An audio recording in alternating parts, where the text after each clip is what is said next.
너 누구야? 교통사고로 쓰러진 재벌 여회장. 눈을 떴을 때 바로 눈앞에서 구급대원이 링거를 꽂고 있었습니다. 그런데 그 순간 순남의 숨이 멎었습니다. 그 구급대원의 얼굴이 30년 전 자기 얼굴과 똑같았기 때문입니다. 처음 보는 사람인데 왜 심장이 이렇게 찢어지듯 아픈 걸까요? 사연 시작 전에 구독과 좋아요 눌러주시고 어디서 듣고 계시는지 댓글로 남겨주세요. 행복이 함께 하시길 바랄게요. 비가 미친 듯이 쏟아지는 밤이었습니다. 서울 강남 한복판 검은색 세단 한 대가 빗물을 가르며 달리고 있었습니다. 와이퍼가 미처 걷어내지 못한 빗줄기가 앞유리를 타고 폭포처럼 흘러내렸죠. 운전석에서는 기사가 핸들을 꽉 움켜쥔 채 앞만 바라보고 있었고 뒷좌석에는 한 여자가 조용히 눈을 감고 앉아 있었습니다. 한순남, 올해 62, 한성물산 회장이자 대한민국 재계 서열 25번째 안에 드는 여자. 오늘도 자선 행사 하나를 끝내고 돌아오는 길이었습니다. 행사장에서 수백 명의 사람들 앞에 서서 환하게 웃고 악수를 나누고 격려의 말을 건넸지만 차에 오르자마자 순남의 얼굴에서 미소가 싹 지워졌습니다. 마치 무대에서 내려온 배우가 분장을 벗어던지듯이요. 순남은 코트 안주머니에 손을 넣어 무언가를 만졌습니다. 손끝에 닿는 건 낡은 종이의 거친 감촉이었어요. 30년 넘게 품고 다닌 초음파 사진이었습니다. 가장자리가 닳아서 형체도 거의 보이지 않는 그 작은 사진 한 장. 순남은 그 사진을 만질 때마다 손끝이 시려왔습니다. 한여름에도요. 기사님, 비가 너무 심한데 천천히 가요. 순남이 낮은 목소리로 말했습니다. 하지만 기사가 대답하기도 전에 그 일이 벌어졌습니다. 앞에서 달리던 트럭이 갑자기 차선을 바꿨어요. 커다란 트럭 뒤에서 하얀 물보라가 폭탄처럼 튀었습니다. 기사가 반사적으로 핸들을 꺾었죠. 빗물에 젖은 아스팔트 위에서 타이어가 비명을 질렀습니다. 차가 미끄러졌어요. 한 바퀴, 두 바퀴, 세상이 빙글빙글 돌았습니다. 쾅! 가드레일에 부딪히는 소리가 밤하늘을 찢었습니다. 유리창이 거미줄처럼 금이 갔고 에어백이 터지면서 순남의 얼굴을 세게 밀어냈어요. 순간적으로 온 세상이 하얘졌습니다. 소리도 빛도 감각도 모두 사라졌죠. 그리고 어둠이 찾아왔습니다. 얼마나 지났을까요? 삐용삐용, 삐용삐용. 구급차 사이렌 소리가 어둠 속을 뚫고 들어왔습니다. 순남의 의식은 깊은 물속에 가라앉아 있었어요. 아주 먼 곳에서 누군가의 목소리가 들려왔습니다. 물 위에서 들려오는 소리처럼 웅웅거리며 흐릿하게요. 환자 여성, 60대 추정. 의식 없음. 두부 외상, 좌측 전완부 열상. 혈압 측정합니다. 젊은 여자의 목소리였습니다. 차분하면서도 단단한 목소리. 흔들리는 구급차 안에서도 전혀 떨림이 없었어요. 누군가의 손이 순남의 손목을 잡았습니다. 가늘지만 단단한 손가락이 맥박을 짚었죠. 맥박 분당 62회. 약하지만 안정적입니다. 그 손이 순남의 목 쪽으로 올라왔어요. 목 보호대를 조정하는 것 같았습니다. 찬 플라스틱이 목에 닿는 느낌에 순남의 의식이 조금씩 수면 위로 떠올랐어요. 눈꺼풀이 무거웠습니다. 천근만근의 무게가 눈을 짓누르고 있었죠. 하지만 순남은 눈을 떠야 했습니다. 본능적으로 자신을 만지고 있는 사람의 얼굴을 봐야 한다는 강렬한 충동이 밀려왔어요. 순남의 눈꺼풀이 미세하게 떨렸습니다. 그리고 눈이 떠졌어요. 처음에는 아무것도 보이지 않았습니다. 구급차 천장의 하얀 조명이 눈을 찔렀거든요. 순남은 본능적으로 눈을 찡그렸습니다. 빛이 눈에 적응되기까지 몇 초가 걸렸어요. 흐릿한 시야가 조금씩 또렷해지기 시작했습니다. 그때 누군가의 얼굴이 시야에 들어왔어요. 순남의 바로 위에서 내려다보고 있는 얼굴. 구급대원 모자를 눌러쓰고 마스크를 턱 아래로 내린 젊은 여자의 얼굴이었습니다. 순남의 심장이 멈추는 것 같았어요. 아니, 심장이 멈추는 게 아니라 온몸의 혈액이 한꺼번에 얼어붙는 느낌이었습니다. 손끝이 차가워지고 머릿속이 하얗게 비어버렸어요. 숨이 턱 막혔습니다. 저 얼굴, 갸름한 턱선, 살짝 올라간 눈꼬리, 도톰하면서도 단정한 입술, 매일 아침 거울 속에서 마주치던 바로 순남 자신의 얼굴이었습니다. 젊은 시절의 순남이 시간을 뚫고 눈앞에 나타난 것처럼 소름 끼치도록 똑같은 얼굴이 자신을 내려다보고 있었어요. 환자분, 정신이 드세요? 제 목소리 들리시면 눈을 깜빡여 주세요. 구급대원이 침착한 목소리로 말했습니다.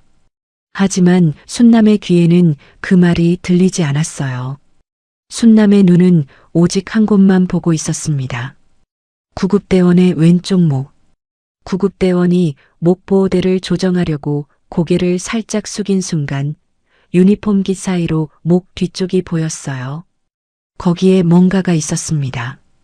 엄지손톱만한 크기의 선명한 붉은 반점. 마치 누군가 작은 도장을 꾹 찍어 놓은 것처럼 또렷한 반점이었죠. 순남의 눈동자가 파르르 떨렸습니다. 순남은 자신도 모르게 오른손을 들어 자기 목 뒤를 더듬었어요.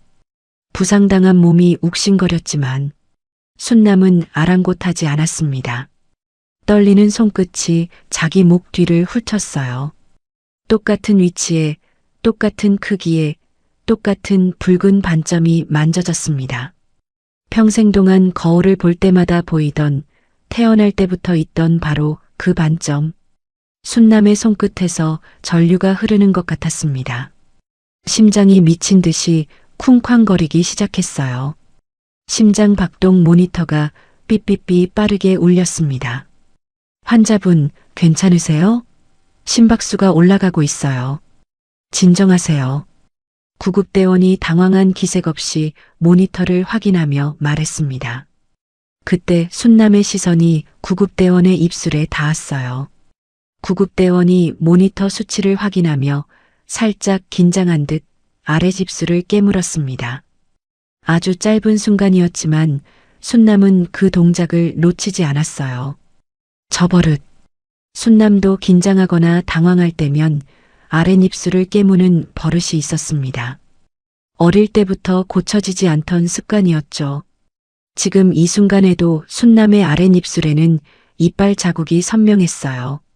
그런데 눈앞에 이 낯선 젊은 여자가 똑같은 순간에 똑같은 버릇을 보였습니다. 얼굴이 똑같고 반점이 똑같고 버릇까지 똑같다. 우연이라고 하기에는 너무나 소름 끼치는 일치였습니다. 순남의 눈에서 눈물이 흘러내리기 시작했어요. 자신도 모르게 멈출 수도 없이 볼을 타고 뜨거운 눈물이 주르륵 흘러내렸습니다. 순남은 부상당한 몸을 끌고 손을 뻗었어요. 그리고 구급대원의 손목을 움켜잡았습니다. 구급대원이 깜짝 놀랐어요. 환자가 갑자기 자기 손목을 잡은 거니까요. 하지만 순남의 눈빛에 뭔가 범상치 않은 게 담겨 있다는 걸 구급대원도 느낀 것 같았습니다. 구급대원의 동작이 멈췄어요. 두 사람의 눈이 마주쳤습니다. 너 누구야? 순남의 입에서 갈라진 목소리가 새어나왔습니다. 목소리에 힘이 없었어요. 거의 속삭임에 가까웠죠. 하지만 그 세 글자에는 30년 동안 쌓여온 모든 것이 담겨 있었습니다. 그리움도 절망도 그리고 지금 이 순간 솟아오르는 미칠 것 같은 희망도. 구급대원이 당황한 표정을 지었습니다. 환자분, 지금 사고를 당하셔서 혼란스러우실 수 있어요. 제 손을 놓아주시면. 하지만 순남은 손을 놓지 않았습니다. 오히려 더 꽉 쥐었어요. 부서질 것처럼 약한 손이었지만 그 힘만큼은 간절했습니다. 내 목 뒤에 반점이 있지. 순남이 말했어요. 구급대원의 눈이 커졌습니다. 왼쪽 목 뒤에 엄지손톱만 한 크기로 빨간 반점. 구급대원의 입이 벌어졌어요. 자기 목 뒤에 반점이 있다는 걸 이 처음 보는 환자가 어떻게 알고 있는 건지 당황하는 게 얼굴에 그대로 드러났습니다. 어떻게 그걸 아세요? 구급대원의 목소리가 처음으로 흔들렸어요. 순남은 대답 대신 떨리는 손으로 자기 목 뒤를 가리켰습니다. 구급대원의 시선이 순남의 손끝을 따라갔어요. 그리고 순남의 목 뒤에서 붉은 반점을 발견하는 순간 구급대원의 얼굴이 굳어졌습니다. 저랑 똑같은 점이네요. 구급대원의 입에서 무의식적으로 튀어나온 말이었어요. 프로답게 침착함을 유지하려 했지만 얼굴에 동요가 번지는 건 숨길 수 없었습니다. 순남의 눈에서 눈물이 멈추지 않았습니다. 30년 동안 매일 밤 초음파 사진을 꺼내 들고 일기장에 오늘도 못 찾았다를 쓰며 딸의 이름을 부르다 잠이 들었던 30년. 그 모든 밤들이 지금 이 구급차 안에서 쏟아지고 있었어요. 이름이 뭐예요? 순남이 물었습니다. 목소리가 너무 떨려서 제대로 말이 되지 않았어요. 구급대원은 한참 동안 순남을 내려다보았습니다. 환자의 손목을 잡고 울고 있는 이 노인이 왜 자기 목 뒤에 반점을 알고 있는지, 왜 자기 얼굴을 보고 저토록 처절하게 우는지 도무지 이해가 되지 않는 표정이었어요. 하지만 거부할 수 없었습니다. 순남의 눈빛이 너무나 간절했거든요. 세상에서 가장 그리운 사람을 마주한 사람만이 가질 수 있는 그런 눈빛이었습니다. 구급대원이 천천히 입을 열었어요. 강희진입니다. 구급대원 강희진. 희진. 순남이 그 이름을 입안에서 굴렸습니다. 생전 처음 듣는 이름인데도 혀끝에서 내려놓기가 싫었어요. 이상하죠. 초면인 사람의 이름이 왜 이렇게 가슴 한가운데를 울리는 건지. 순남은 희진의 손목을 잡은 채 눈을 감았습니다. 눈물이 관자놀이를 타고 흘러내렸어요. 흔들리는 구급차 안에서 삐삐거리는 심장 모니터 소리 사이로 순남은 속으로 한 이름을 불렀습니다. 30년 동안 매일 밤 불렀던 이름. 다이나, 너 맞니? 구급차가 빗길을 달리고 있었습니다. 사이렌 소리가 서울의 밤하늘을 가르며 울려 퍼졌어요. 차가운 빗줄기가 차 지붕을 세차게 때렸지만 구급차 안은 이상하리만치 고요했습니다. 순남은 희진의 손목을 놓지 않았어요. 희진은 순남의 손을 빼내지 않았습니다. 두 사람 다 왜 그런지는 몰랐어요. 하지만 순남의 몸 안에서는 30년 동안 꺼져 있던 무언가가 다시 불을 붙이기 시작하고 있었습니다. 머리로는 아직 아무것도 확신할 수 없었어요. 증거도 없고 확인된 것도 없었죠. 하지만 가슴은 이미 알고 있었습니다. 엄마는 아는 거예요. 핏줄이 말해주는 거예요. 30년 동안 찾아 헤맸던 그 아이가 지금 자기 손목을 잡고 있는 이 손의 주인이라는 걸. 구급차가 병원 응급실 입구에 멈춰섰습니다. 뒷문이 열리자 차가운 밤 공기가 밀려 들어왔어요. 의료진이 달려왔고 들것이 빠르게 움직였습니다.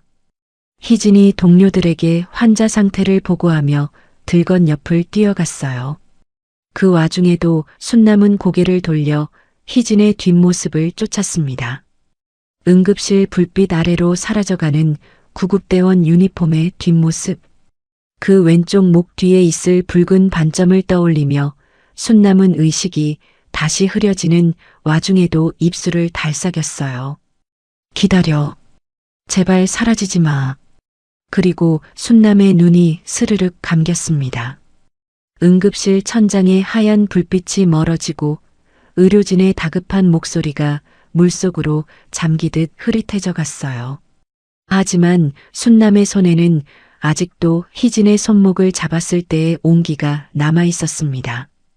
30년 동안 차가웠던 손끝이 오늘 밤 처음으로 따뜻했습니다. 순남이 응급실 침대 위에서 눈을 떴을 때 가장 먼저 느낀 건 왼쪽 팔에 욱신거리는 통증이었습니다. 천장에 하얀 형광등이 눈을 찔렀고 코끝에서는 소독약 냄새가 진하게 났어요. 순남은 천천히 고개를 돌렸어요. 응급실 커튼 너머로 의료진이 분주하게 오가는 그림자가 보였습니다. 하지만 순남의 머릿속에는 오직 한 가지만 맴돌고 있었어요. 구급차 안에서 본 그 얼굴, 그 붉은 반점, 꿈이었을까요? 사고의 충격으로 환각을 본 걸까요?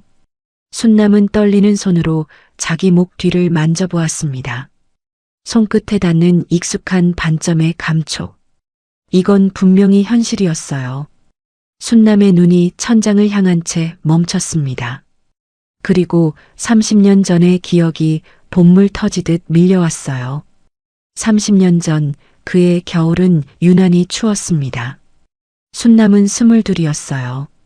남편과 둘이 서울 변두리 단칸방에서 살고 있었습니다. 시어머니 김말수는 처음부터 순남이 못마땅했어요. 변변한 집안도 아니고 가진 것도 없는 며느리라며 결혼을 끝까지 반대했죠. 결국 남편은 어머니와 크게 다투고 집을 나왔습니다. 그날 이후로 시어머니와는 연락이 끊어졌어요. 남편은 건설 현장에서 철근 작업을 하는 일용직 노동자였습니다. 하루 벌어 하루 먹고 사는 형편이었지만 둘이 함께라서 춥지 않았어요. 남편이 퇴근하면 순남은 시장에서 사온 삼겹살 한 근을 후라이팬에 올렸어요. 기름이 치직치직 튀는 소리에 남편이 코를 벌름거리며 웃었죠. 당신 요리 실력이 날로 느는 것 같아. 순남이 웃으며 대꾸했지만 속으로는 뿌듯했습니다. 좁은 방 한 칸이 전부였지만 저녁마다 마주 앉아 밥을 먹는 그 시간이 세상에서 가장 따뜻한 순간이었어요. 그러던 어느 날 순남이 입덧을 시작했습니다. 병원에서 돌아온 순남의 얼굴이 얼떨떨했어요. 쌍둥이래요. 남편은 믿을 수 없다는 표정으로 순남을 바라보다가 와락 끌어안았습니다. 남편은 그날부터 야근을 자처했어요. 새벽에 나가서 밤늦게 돌아오는 날이 이어졌습니다. 아이들 분유가, 기저귀가, 최소한 따뜻한 방에서 아이들을 맞이하고 싶었으니까요. 하지만 출산을 석 달 앞둔 어느 날 전화 한 통이 걸려왔습니다.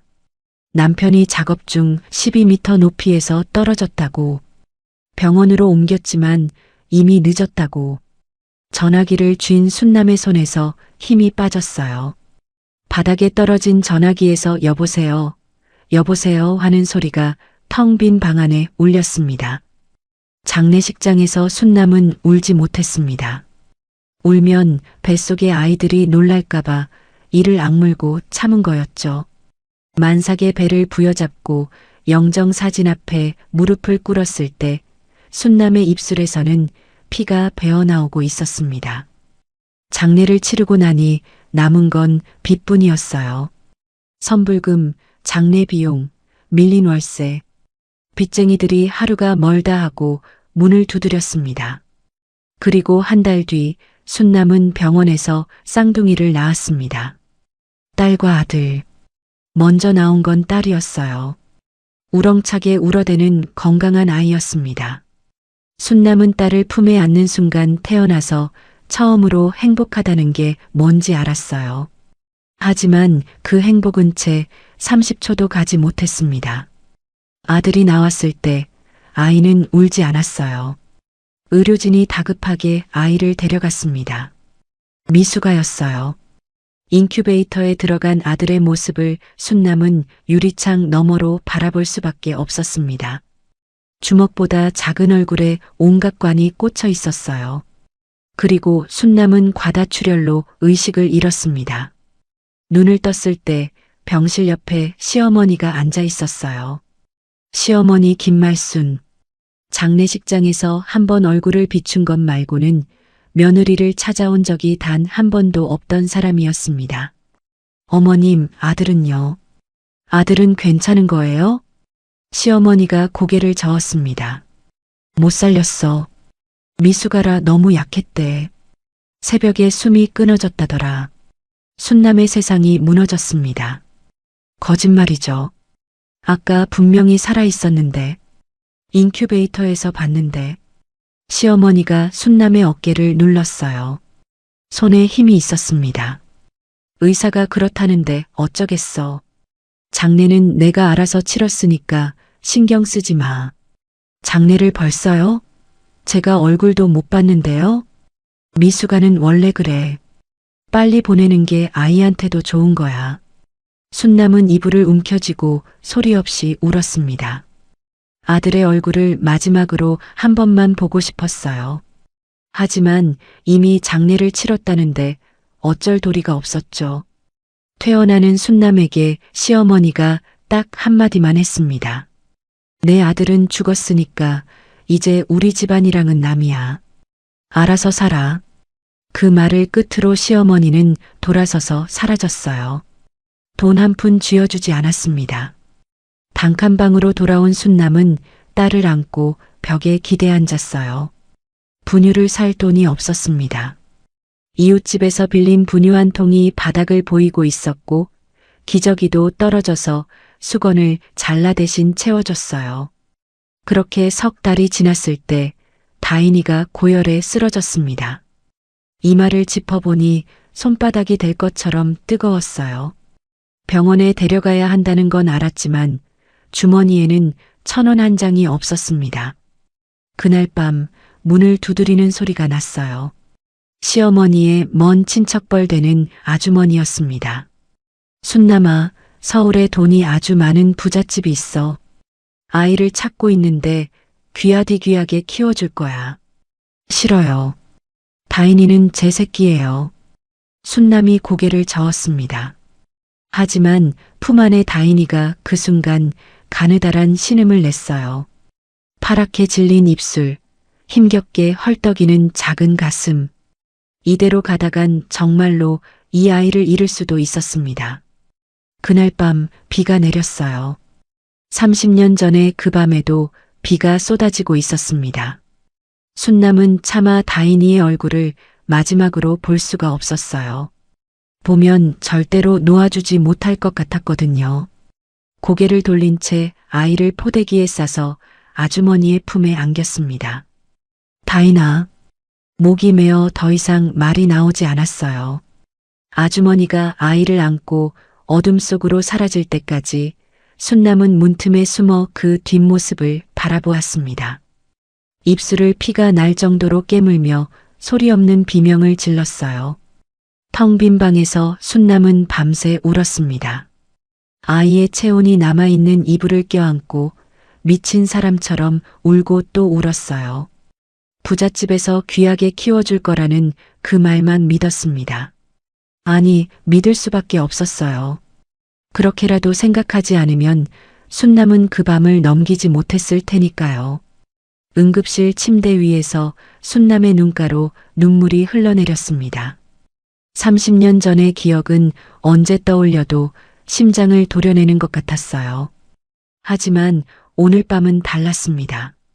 30년 전에는 절망뿐이었지만 오늘 밤에는 무언가가 달랐어요.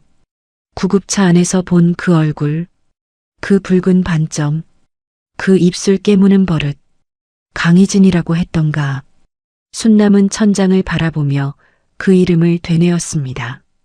다인아, 너 맞는 거지. 순남은 이를 악물었습니다. 이번에는 놓치지 않을 거야.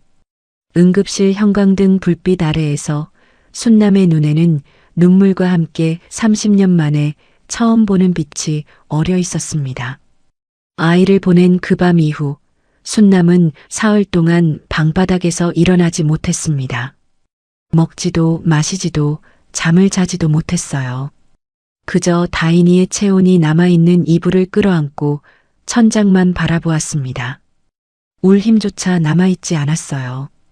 눈물이 마른 눈에서는 아무것도 나오지 않았고 텅 빈 방 안에는 순남의 거친 숨소리만 가득했습니다. 나흘째 되는 날 아침이었어요. 순남은 비틀거리며 일어났습니다. 거울 앞에 섰어요. 거울 속에는 며칠 만에 10살은 늙어버린 여자가 서 있었습니다.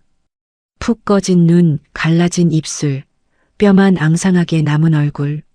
순남은 거울 속 자신을 한참 들여다보다가 이를 악물었습니다. 죽으면 안 돼. 죽으면 다인이를 영영 못 찾아. 그 한마디가 순남을 다시 일으켜 세웠어요. 순남은 그날로 시장에 나갔습니다. 아는 사람이라곤 한 명도 없는 낯선 시장이었어요. 재래시장 끝자락, 사람들이 잘 다니지 않는 골목 한 구석에 빈 좌판이 하나 있었습니다.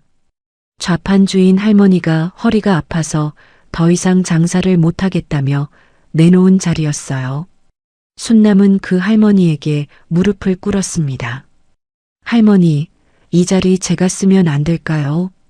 돈은 없지만 한 달만 외상으로 해주시면 꼭 갚겠습니다.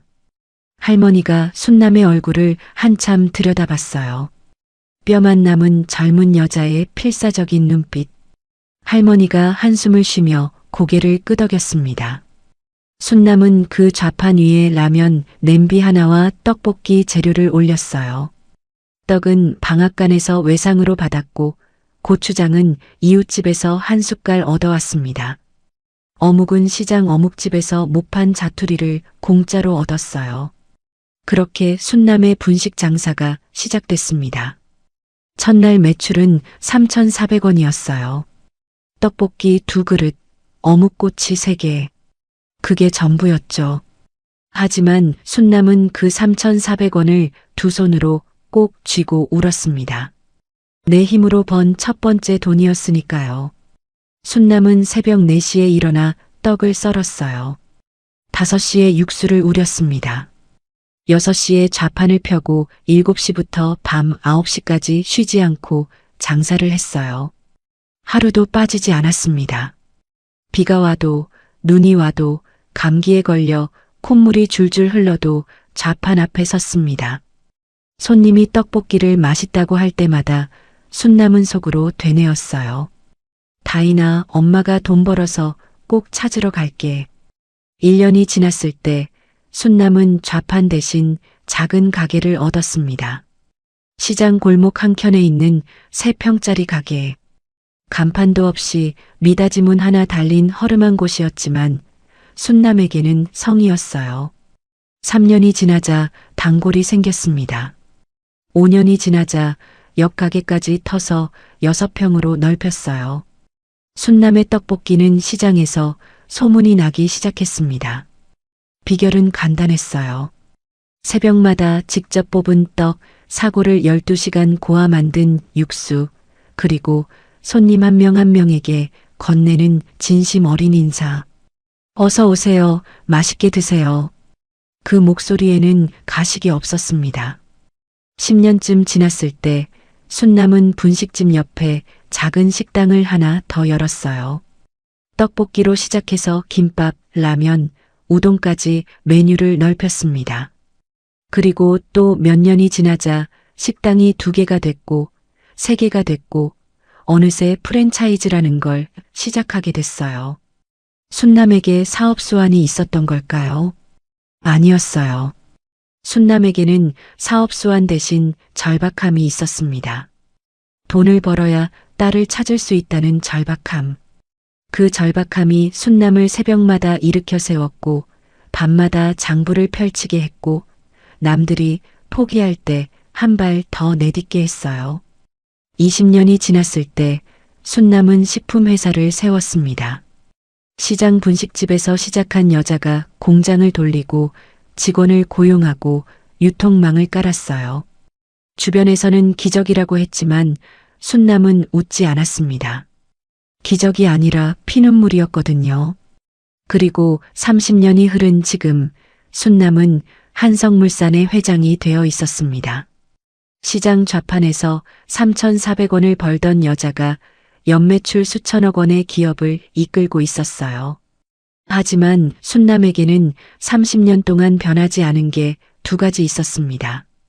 하나는 매일 밤의 의식이었어요. 아무리 바빠도 아무리 피곤해도 순남은 잠들기 전에 반드시 서랍을 열었습니다.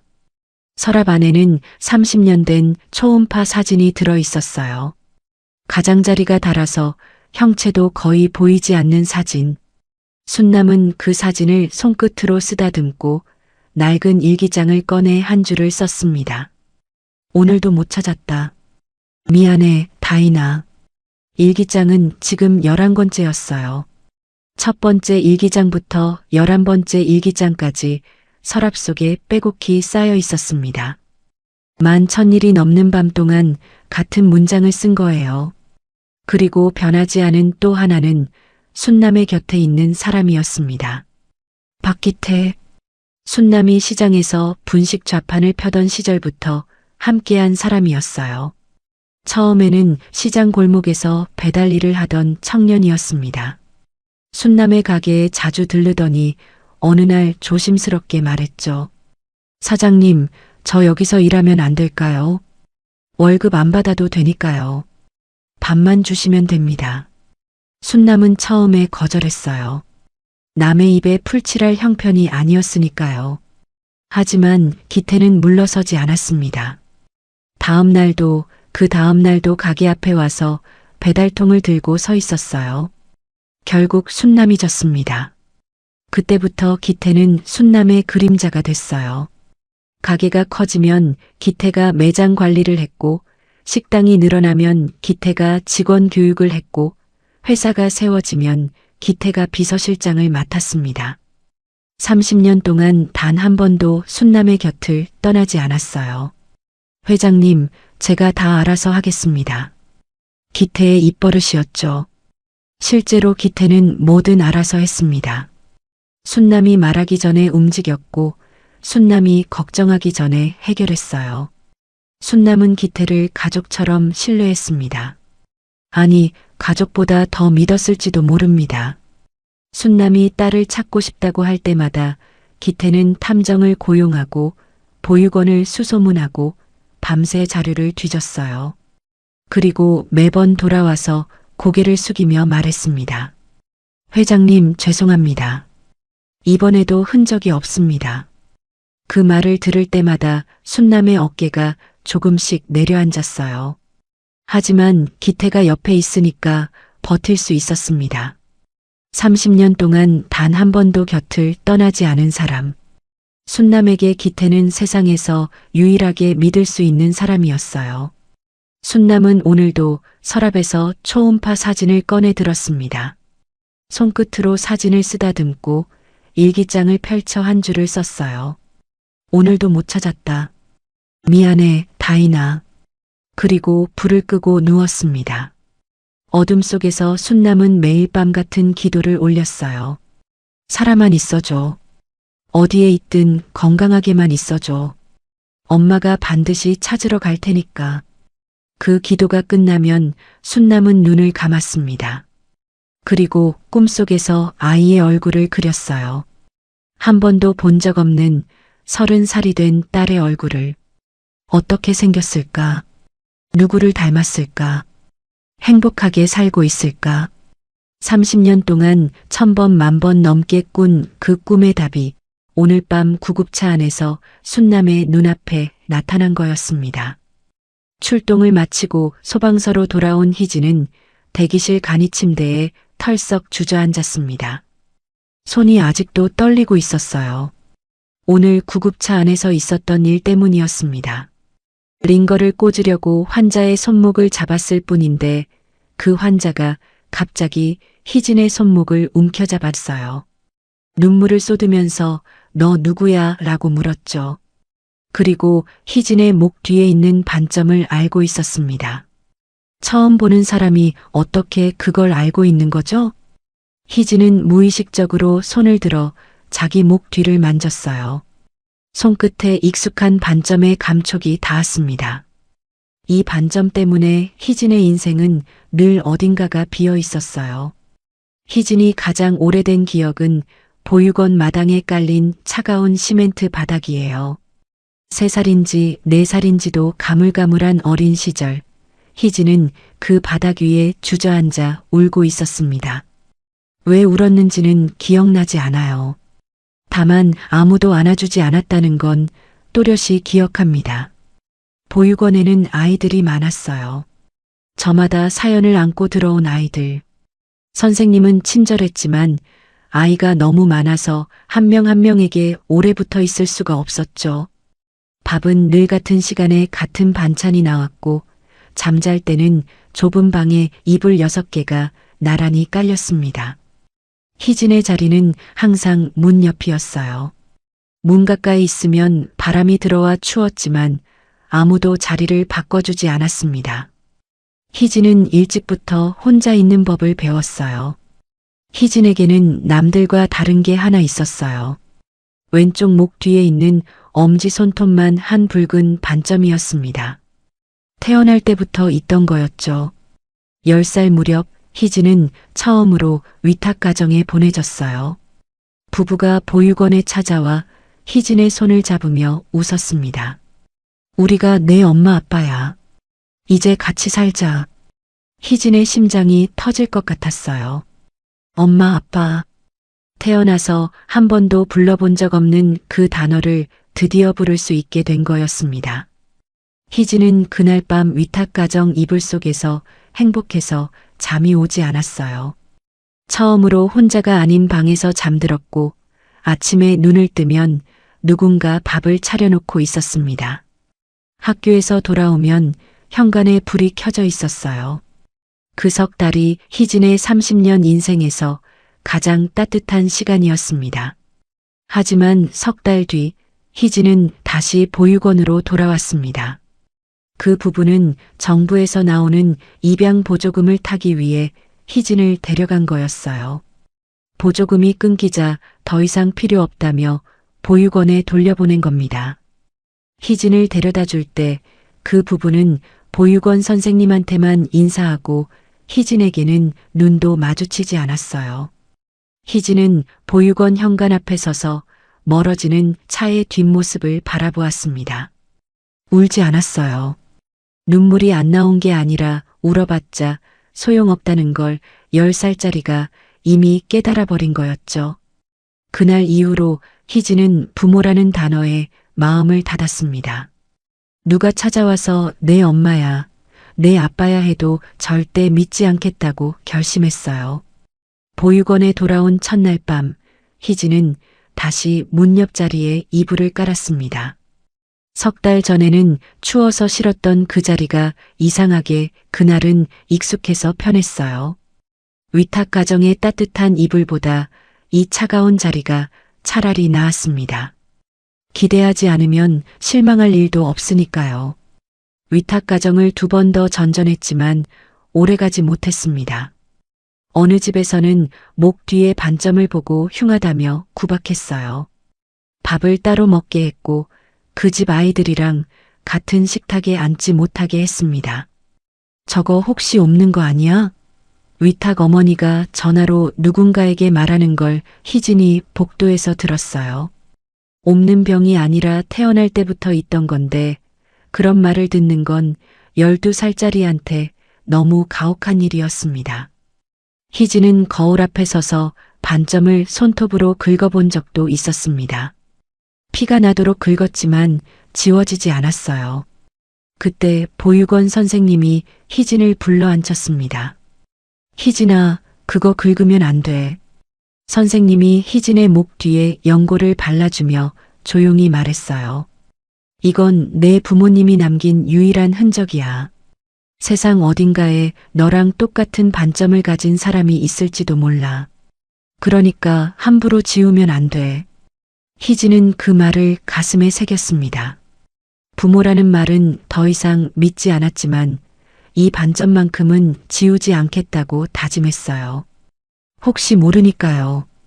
정말로 세상 어딘가에 똑같은 반점을 가진 사람이 있을지도 모르니까요. 16살이 되던 해 희진이 살던 위탁 가정에서 사건이 있었어요. 위탁 할머니가 새벽에 가슴을 움켜쥐고 쓰러진 겁니다. 희진이 제일 먼저 발견했어요. 할머니의 얼굴이 파랗게 질려 있었고 입술이 부들부들 떨리고 있었습니다. 희진이 119에 전화했어요. 손이 떨려서 번호를 3번이나 잘못 눌렀습니다. 할머니의 차가운 손을 잡고 괜찮으실 거예요. 괜찮으실 거예요. 되뇌는 것밖에 할 수 있는 게 없었어요. 구급차가 오기까지의 15분이 희진의 인생에서 가장 긴 시간이었습니다. 구급대원들이 도착해서 할머니를 살렸습니다. 희진은 구급차 뒷모습을 바라보며 생각했어요. 나도 저런 사람이 되고 싶다. 누군가 쓰러졌을 때 달려가서 살릴 수 있는 사람. 고등학교를 졸업하고 희진은 소방학교에 들어갔습니다. 체력 시험에서 3번 떨어지고 4번째에 붙었어요. 포기하지 않았습니다. 그리고 마침내 구급대원이 됐어요. 첫 출동날을 희진은 아직도 기억합니다. 새벽 2시 골목길에서 쓰러진 노숙자 할아버지를 실어 나르는데 손이 너무 떨려서 혈압계를 2번이나 떨어뜨렸어요. 선배가 진정해 라고 했지만 진정이 안 됐습니다. 하지만 병원에 도착해서 할아버지가 눈을 떴을 때 희진은 태어나서 처음으로 자기가 쓸모 있는 사람이라는 걸 느꼈어요. 구급차에 올라탈 때마다 희진은 같은 생각을 했습니다. 내가 살리는 이 사람에게도 가족이 있겠지. 나처럼 외로운 사람은 없었으면 좋겠다. 그렇게 희진은 매일 누군가를 살리며 살아왔어요. 자기를 낳아준 사람이 누구인지도 모른 채 목 뒤에 붉은 반점 하나만 안고서 30살이 된 지금까지 희진의 집에는 가족 사진이 한 장도 없었습니다. 냉장고에 붙어 있는 건 당직표뿐이었고 비상 연락처란에는 항상 소방서 번호만 적혀 있었어요. 가족이라고 적을 이름이 없었으니까요. 그래도 괜찮았습니다. 아니, 괜찮은 척하며 살아왔어요. 30년 동안 그렇게 해왔으니까요. 그런데 오늘 밤 구급차 안에서 그 모든 게 흔들렸습니다. 희진은 간이 침대에서 이불을 끌어올리며 눈을 감았습니다. 오늘 그 환자의 손이 자기 손목을 잡았을 때 왜 그렇게 따뜻했는지, 왜 뿌리치고 싶지 않았는지 모르겠어요.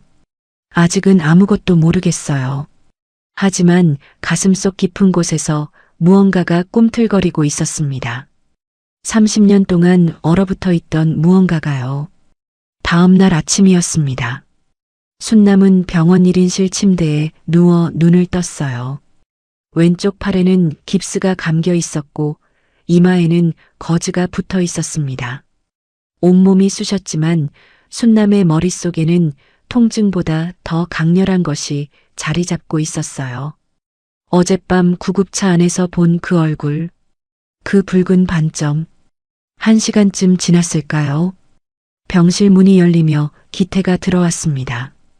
양복 차림에 서류 가방을 든 채 숨이 가빠 보였어요. 달려온 게 분명했습니다. 회장님, 괜찮으세요?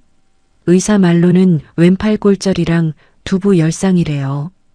큰 사고였는데 이 정도면 다행입니다. 기태가 침대 옆에 앉으며 진심으로 걱정하는 표정을 지었어요. 순남은 그런 기태를 보며 속으로 고마웠습니다. 아무도 없는 병실에 가장 먼저 달려와 주는 사람. 30년 동안 변하지 않은 사람. 기태 씨, 고마워요. 근데 부탁이 하나 있어. 어젯밤 나를 병원까지 데려와 준 구급대원이 있는데 좀 알아봐 줄 수 있어? 기태가 살짝 고개를 갸웃했어요. 구급대원이요? 혹시 사고 처리 때문에 그러시는 건가요? 아니, 그게 아니라 감사 인사를 좀 하고 싶어서. 아, 그거라면 제가 꽃바구니 보내드리겠습니다. 회장님이 직접 신경 쓰실 일이 아니에요. 그냥 구급대원인데 뭘 그러세요? 기태가 웃으며 가볍게 넘겼습니다. 메모장을 꺼내지도 않았어요. 회장님, 지금은 치료에만 집중하세요. 다른 건 제가 다 알아서 하겠습니다. 기태는 그 말을 끝으로 회사 서류 보고를 시작했어요. 순남은 고개를 끄덕이며 서류를 받아들었지만 마음 한 구석이 찜찜했습니다. 그냥 구급대원인데 뭘 그러세요? 그 말이 귓가에 맴돌았어요. 기태가 돌아간 뒤 순남은 결심했습니다. 직접 알아보기로요. 간호사를 불러 어젯밤 자신을 이송한 구급대원의 이름과 소속을 물었어요. 강희진 대원이요. 중앙소방서 소속입니다. 강희진. 중앙소방서. 순남은 그 이름을 마음속에 새겼습니다. 그리고 간호사에게 한 가지를 더 부탁했어요. 혹시 그 대원분께 제 병실로 와달라고 전해주실 수 있을까요? 사고 때 이송해 주신 분이라 직접 감사 인사를 드리고 싶어서요. 1시간쯤 지났을까요? 병실 문을 두드리는 소리가 났습니다. 순남의 심장이 벌떡거리기 시작했어요. 들어오세요. 문이 열렸습니다. 구급대원 유니폼을 입은 희진이 문 앞에 서 있었어요. 어젯밤 구급차 안의 어둑한 조명 아래에서 본 것과는 달랐습니다. 낮에 환한 빛 아래에서 보는 희진의 얼굴은 더욱 선명했어요. 순남은 숨이 멎는 것 같았습니다. 낮에 보니까 더 닮았어요. 아니, 닮은 정도가 아니었습니다. 30년 전 순남이 결혼식 날 찍은 사진 속 얼굴과 판박이었어요. 안녕하세요. 그날 이송 담당했던 강희진 대원입니다. 몸은 좀 괜찮으세요? 희진의 목소리는 사무적이었어요. 프로답게 거리를 유지하는 말투. 네, 많이 좋아졌어요. 고마워요. 그날 밤에. 희진 씨 덕분에 살았어요. 순남은 최대한 자연스럽게 웃으며 대답했어요. 존댓말이 입에서 나왔습니다. 어젯밤 구급차에서는 무의식적으로 반말이 튀어나왔지만 정신이 돌아온 지금은 달랐어요. 이 사람 앞에서 함부로 해서는 안 됐습니다. 순남의 눈이 희진의 손에 멈췄어요. 희진이 무의식적으로 손가락을 꼼지락거리고 있었습니다. 긴장할 때 나오는 버릇인 것 같았어요. 순남도 긴장하면 같은 행동을 했습니다. 순남의 눈에 눈물이 차올랐어요. 참으려 했지만 참을 수가 없었습니다. 희진 씨, 하나만 여쭤봐도 될까요? 네. 혹시 부모님이 누구인지 알고 계세요? 순간 희진의 얼굴이 굳었습니다. 눈빛에서 온기가 싹 사라졌어요. 왜 그런 걸 물어보세요? 희진의 목소리가 낮아졌습니다. 경계하는 목소리였어요. 그날 구급차에서 제가 왜 그랬는지 설명을 드리고 싶어서요. 희진 씨 목 뒤에 반점이 있죠. 저한테도 똑같은 반점이 있어요. 그리고 희진 씨 얼굴이 30년 전 저랑 너무 멈춰요. 희진이 순남의 말을 잘랐습니다. 목소리가 날카로웠어요. 저한테 그런 말 함부로 하지 마세요. 희진의 눈이 차갑게 빛났습니다. 하지만 순남은 그 차가움 뒤에 숨은 떨림을 보았어요. 전에도 이런 사람이 있었어요.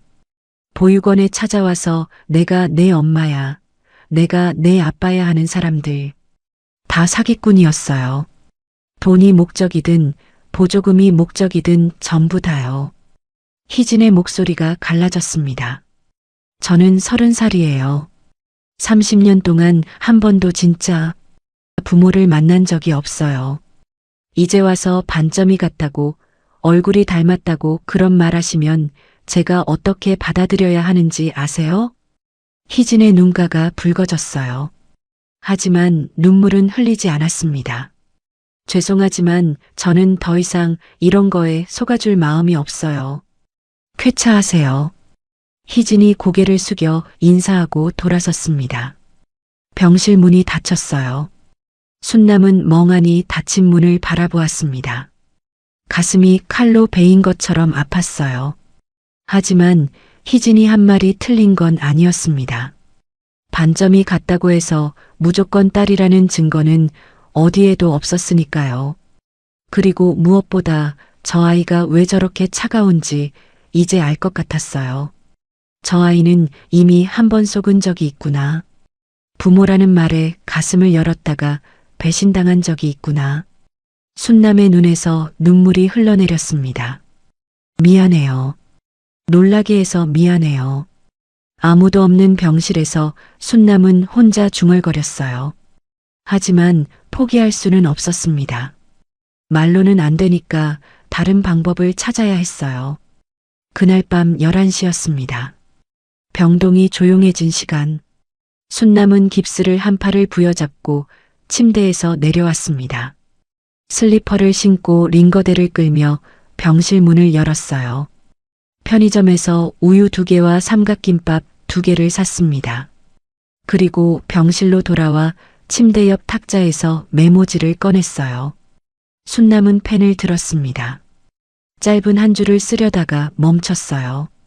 그리고 새 종이를 꺼내 긴 편지를 쓰기 시작했습니다. 깁스 때문에 글씨가 삐뚤어졌지만 한 글자 한 글자 정성껏 눌러 썼어요. 희진 씨에게 오늘 제가 실례를 많이 했어요. 놀라게 해드려서 정말 죄송합니다. 저는 30년 전에 딸을 잃어버린 사람이에요. 갓난아기였을 때 제 손으로 보내야 했어요. 돈이 없어서 아이가 죽어가고 있어서 살리려면 보내는 수밖에 없었어요. 그날 이후로 하루도 그 아이 생각을 안 한 날이 없어요. 희진 씨가 제 딸인지 저도 아직 몰라요. 확신할 수 없어요. 하지만 오늘 희진 씨가 보육원에서 자랐다는 얘기를 듣고 부모라는 말에 속아본 적이 있다는 얘기를 듣고 가슴이 무너지는 것 같았어요. 제 딸도 어딘가에서 그렇게 살았을 거예요. 누군가한테 속고 상처받고 혼자서 버티면서 그 생각을 하면 숨을 쉴 수가 없어요. 희진 씨한테 엄마라고 하려는 게 아니에요. 아무것도 강요하지 않을게요. 다만 밥은 꼭 챙겨 드세요. 위험한 일 하시니까 몸 조심하시고요. 그리고 만약에 정말 만약에 마음이 허락하신다면 한 번만 확인할 기회를 주세요. 확인해서 아니면 그때 조용히 물러갈게요. 다시는 찾아오지 않을게요. 30년 동안 매일 밤 딸을 찾아 헤맸던 사람이 순남은 이름을 적을까 말까 한참 망설였어요. 결국 이름 대신 마지막 한 줄만 더 썼습니다. 오늘 구급차에서 희진 씨 손을 잡았을 때 30년 만에 처음으로 손끝이 따뜻했어요. 편지를 접어 비닐봉지 안에 넣었습니다. 그리고 링거대를 끌고 대기실로 향했어요. 사물함 이름표를 하나하나 확인했습니다. 강희진. 3번째 줄 2번째 칸. 순남은 그 사물함 앞에 비닐봉지를 내려놓았어요. 비틀거리며 병실로 돌아오는 길, 복도 벽에 기대 쉬어야 했습니다. 깁스 한 팔이 욱신거렸어요. 하지만 순남의 얼굴에는 희미한 미소가 떠올라 있었습니다. 30년 전에는 분유 한 통도 못 사줬는데 이제야 겨우 우유 2개를 사다 놓는 게 전부라니. 순남은 침대에 누우며 초음파 사진을 가슴에 안았어요. 다인아, 엄마가 여기 있어. 내가 밀어내도 엄마는 여기 있을 거야. 다음 날 아침이었습니다. 출동을 마치고 대기실에 들어온 희진은 사물함 앞에 놓인 비닐봉지를 보았어요. 하는 생각이 먼저 들었습니다. 하지만 봉지를 집어드는 순간 안에 접힌 종이가 보였어요. 메모지가 아니었습니다. 편지였어요. 꽤 긴 편지. 희진은 대기실 구석 의자에 앉아 편지를 펼쳤습니다. 삐뚤어진 글씨. 깁스를 한 손으로 쓴 게 분명했어요. 한 글자 한 글자 힘을 줘서 쓴 흔적이 종이 위에 남아 있었습니다. 희진은 읽기 시작했어요. 30년 전에 딸을 잃어버린 사람이라는 첫 문장에서 희진의 손이 멈췄습니다. 돈이 없어서 아이가 죽어가고 있어서 살리려면 보내는 수밖에 없었다는 문장에서 입술이 떨렸어요. 그리고 제 딸도 어딘가에서 그렇게 살았을 거예요. 누군가한테 속고 상처받고 혼자서 버티면서라는 문장에서 희진의 눈에 눈물이 차올랐습니다. 이 사람이 제 보육원 생활을 어떻게 아는 거지? 아니, 모르는 거잖아. 자기 딸을 생각하면서 쓴 거잖아. 그런데 왜 이렇게 정확한 거야? 왜 내 얘기 같은 거야? 편지의 마지막 줄을 읽었을 때 희진의 눈에서 눈물이 볼을 타고 흘러내렸습니다. 희진 씨 손을 잡았을 때 30년 만에 처음으로 손끝이 따뜻했다고. 희진은 편지를 무릎 위에 내려놓고 천장을 올려다보았어요. 눈물이 멈추지 않았습니다. 희진은 편지를 가슴에 안았어요. 그리고 보안실로 향했습니다. CCTV 영상을 돌려달라고 했어요. 새벽 2시쯤의 영상. 텅 빈 복도에 링거대를 끌고 비틀거리며 걸어오는 여자가 보였습니다. 사물함 앞에 봉지를 내려놓고 한참을 서서 사물함 이름표를 바라보다가 돌아서는 뒷모습. 복도 벽에 기대시면서도 끝까지 걸어가는 모습. 희진은 그 영상 앞에서 소리 없이 울었습니다. 그리고 결심했어요. 이 사람한테 한 번만 기회를 주자. 확인만이라도 해보자.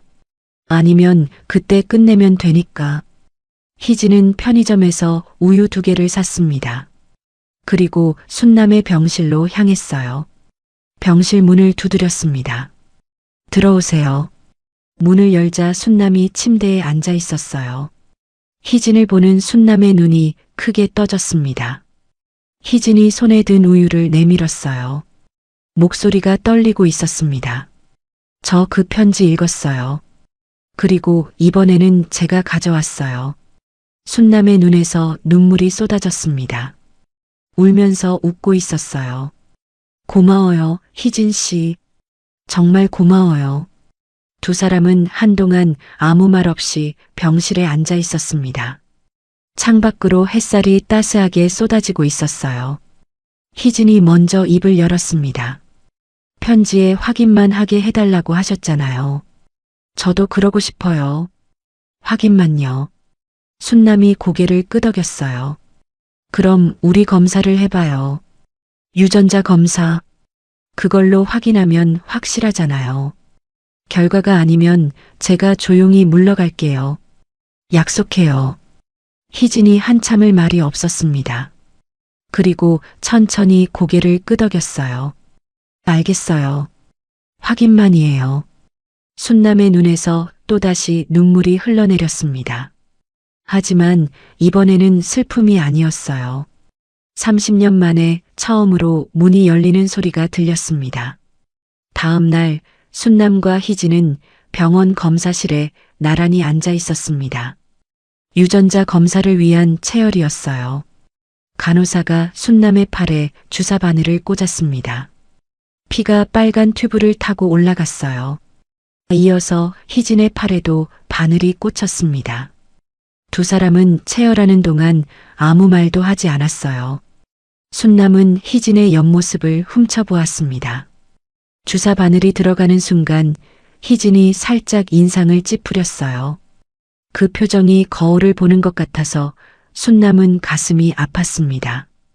결과는 일주일 뒤에 나온다고 했어요. 그 일주일이 순남에게는 30년보다 길게 느껴졌습니다. 낮에는 회사 일을 보며 버텼지만 밤이 되면 잠이 오지 않았어요. 기태에게는 유전자 검사 얘기를 하지 않았습니다. 이유는 자기도 잘 몰랐어요. 그냥 이건 아직 아무에게도 말하고 싶지 않았습니다. 일주일이 지났습니다. 병원에서 전화가 왔어요. 결과가 나왔다고. 순남은 혼자 가지 않았습니다. 희진에게 연락했어요. 희진 씨, 결과 나왔대요. 같이 가실래요? 전화기 너머로 희진이 한참 말이 없었어요. 그리고 낮은 목소리로 대답했습니다. 네, 같이 갈게요. 병원 상담실. 순남과 희진이 나란히 앉아 있었습니다. 두 사람 사이에는 한 뼘 정도의 거리가 있었어요. 가까이 앉고 싶었지만 희진이 아직 어색해할까봐 순남이 일부러 자리를 띄운 거였습니다. 의사가 결과지를 들고 들어왔어요. 검사 결과 말씀드리겠습니다. 순남의 손이 무릎 위에서 하얗게 질릴 정도로 꽉 쥐어졌습니다. 희진도 아랫입술을 깨물고 있었어요. 두 사람 다 똑같은 버릇이 나오고 있었지만 이 순간에는 아무도 그걸 눈치채지 못했습니다. 모자 관계 일치 확률 99.99%입니다. 생물학적 모녀 관계가 확인됩니다. 순간 세상이 멈추는 것 같았어요. 순남의 입에서 숨이 빠져나갔습니다. 눈앞이 뿌옇게 흐려졌어요. 30년이었습니다. 30년 동안 매일 밤 초음파 사진을 쓰다듬고 일기장에 오늘도 못 찾았다를 쓰고 딸의 이름을 부르다 잠이 들었던 30년. 그 30년의 답이 지금 눈앞에 있었어요. 99.99%. 내 딸이 맞아. 순남이 고개를 돌려 희진을 바라봤습니다. 희진도 순남을 보고 있었어요. 희진의 눈에 눈물이 고여 있었습니다. 입술을 꽉 깨문 채 울음을 참고 있었어요. 10살 때부터 굳혀온 벽이 금이 가고 있었습니다.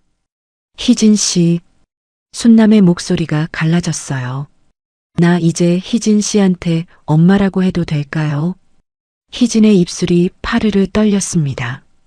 한참을 아무 말도 못했어요. 30년 동안 한 번도 불러본 적 없는 그 단어가 목구멍까지 올라왔다가 내려가기를 몇 번이나 반복했습니다. 그리고 희진의 입에서 아주 작은 소리가 새어나왔어요. 엄마. 그 한마디에 순남이 무너졌습니다. 의자에서 미끄러지듯 일어나 희진을 끌어안았어요. 30년 만에 처음으로 딸을 안았습니다. 작은 상담실에 두 사람의 울음소리가 가득 찼어요. 미안해. 엄마가 미안해. 너를 보내고 30년 동안 하루도 안 찾은 날이 없었어. 순남이 희진의 등을 쓸어내리며 울었습니다. 희진은 순남의 품에서 소리 없이 울고 있었어요. 10살 때 가짜 부모한테 속은 이후로 한 번도 누구의 품에서 울어본 적이 없었습니다. 30년 만에 처음이었어요. 의사가 조용히 상담실을 나갔습니다. 두 사람에게 시간이 필요하다는 걸 알았으니까요. 얼마나 지났을까요? 희진이 순남의 품에서 고개를 들었어요. 눈이 벌겋게 부어 있었습니다. 엄마. 다시 한번 그 단어를 불렀어요. 이번에는 목소리가 조금 더 또렷했습니다. 부르면 부를수록 입에 익어가는 것 같았어요. 응. 엄마 여기 있어. 순남이 희진의 볼에 흐르는 눈물을 손등으로 닦아줬습니다. 그 손이 떨리고 있었어요. 나 엄마한테 물어보고 싶은 게 있어요. 뭐든 물어봐. 저는 어디서 태어난 거예요? 어떻게 보육원에 가게 된 거예요? 아무것도 몰라요. 보육원 기록에는 위탁이라고만 적혀 있었어요. 부모 정보도 출생병원도 전부 공란이었어요. 희진의 목소리가 떨렸습니다. 30년 동안 알고 싶었던 것들이었어요. 순남은 희진의 손을 꼭 잡았습니다. 같이 알아보자. 엄마도 내가 어떻게 보육원에 가게 됐는지 모르거든. 너를 보낸 건 엄마인데 그 뒤로 어떻게 된 건지 아는 게 없어. 병원 기록부터 찾아보자. 희진이 고개를 끄덕였어요. 며칠 뒤 순남과 희진은 30년 전 순남이 출산했던 병원을 찾아갔습니다. 병원은 아직 같은 자리에 있었어요. 물론 건물은 새로 지어져서 30년 전 모습은 없었지만 병원 이름은 그대로였습니다. 접수처에서 순남이 신분증을 내밀며 말했어요.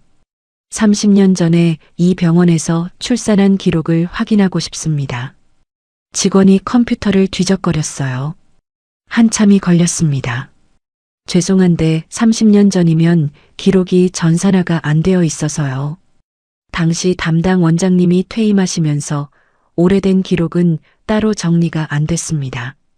순남의 얼굴이 어두워졌어요. 하지만 포기할 수 없었습니다. 그 원장님이 지금 어디 계시는지 알 수 있을까요?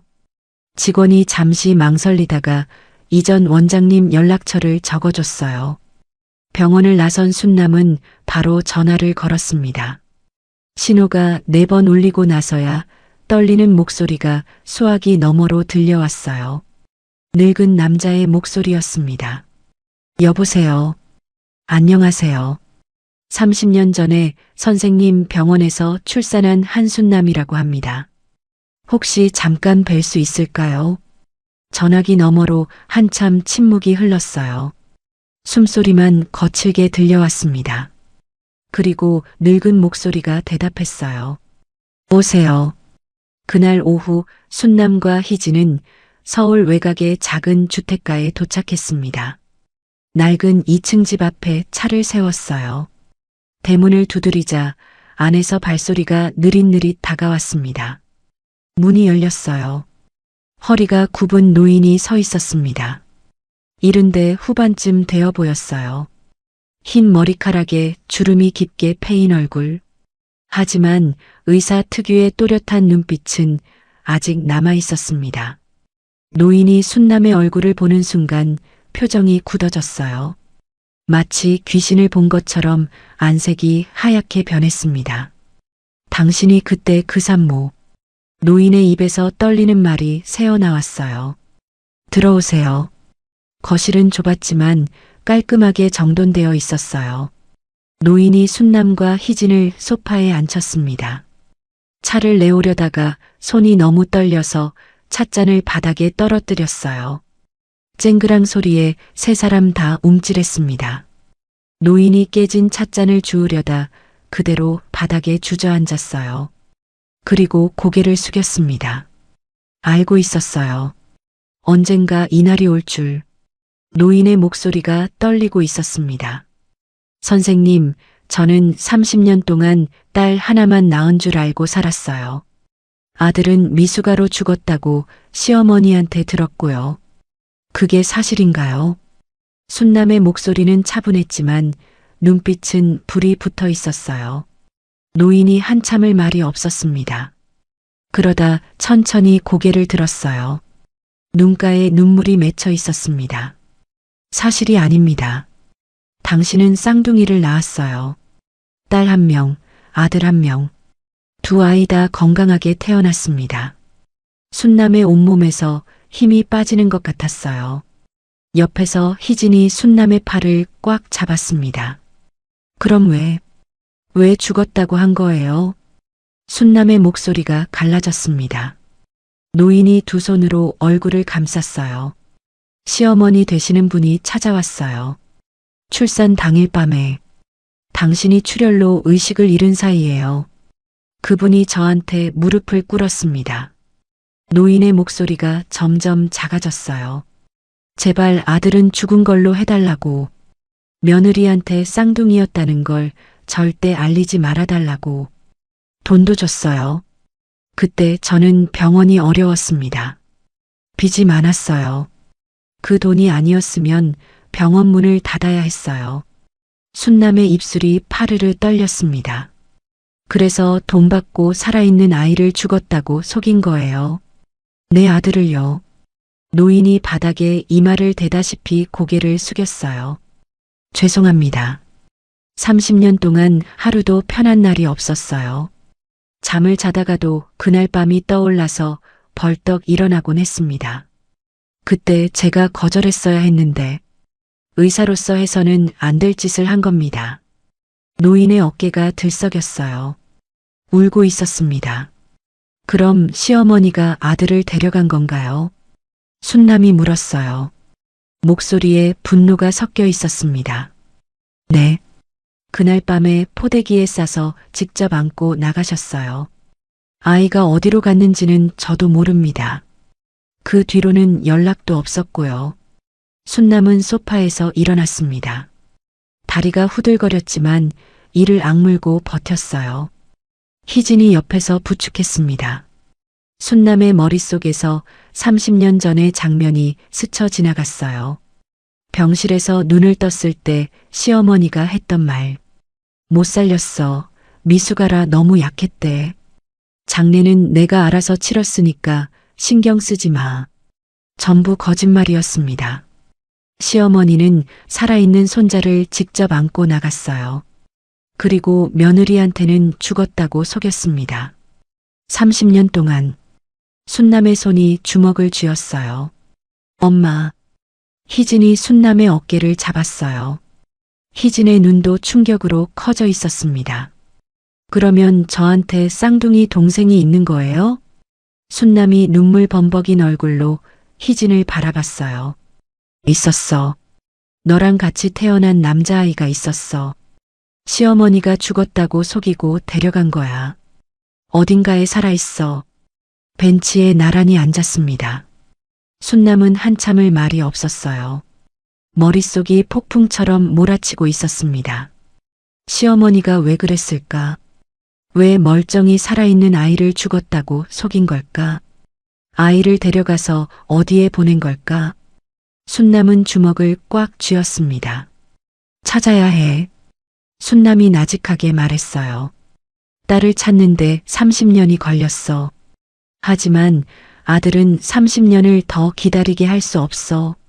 엄마, 저도 같이 찾을게요. 희진이 순남의 손을 잡았습니다. 제 쌍둥이잖아요. 같이 태어난 동생이잖아요. 저도 찾고 싶어요. 순남이 희진의 손을 꼭 쥐었어요. 며칠 전만 해도 서로를 모르던 두 사람이 지금은 같은 곳을 바라보고 있었습니다. 시어머니 과거를 뒤져야 해. 그 사람이 아들을 데려갔다면 어딘가에 흔적이 남아있을 거야. 순남의 눈빛이 달라졌어요. 30년 동안 딸을 찾아 헤맬 때의 눈빛과는 다른, 더 강하고 더 단단한 빛이었습니다. 이번에는 분노가 섞여 있었어요. 딸을 찾을 때는 그저 간절하기만 했지만 아들을 찾는 건 달랐습니다. 누군가 의도적으로 아이를 빼앗아 간 거였으니까요. 기태 씨한테는 아직 말하면 안 돼. 순남이 희진에게 말했어요. 왜요? 순남은 잠시 말을 멈췄습니다. 모르겠어. 그냥 지금은 우리 둘만 알고 있자. 확실한 게 나올 때까지. 희진이 고개를 끄덕였어요. 두 사람은 벤치에서 일어났습니다. 저녁 해가 지고 있었어요. 병원 건물 위로 붉은 노을이 번지고 있었습니다. 순남은 걸으면서 하늘을 올려다봤어요.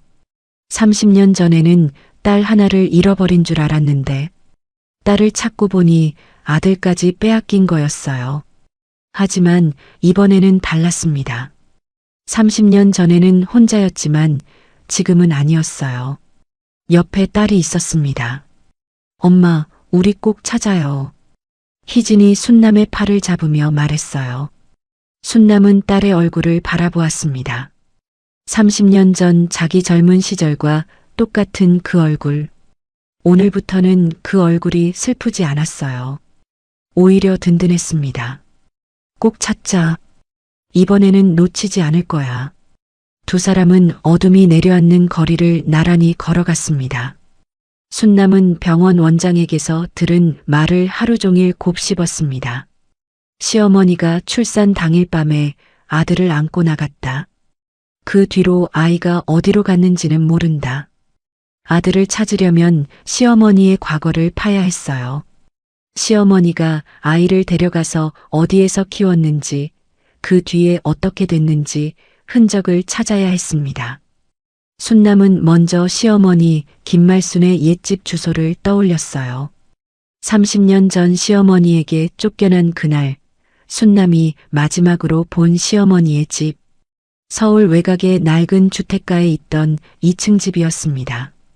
순남은 희진에게 전화했어요. 희진아, 엄마가 할머니 옛집 주소를 알고 있어. 같이 가보자. 네, 엄마. 제가 비번인 날로 맞출게요.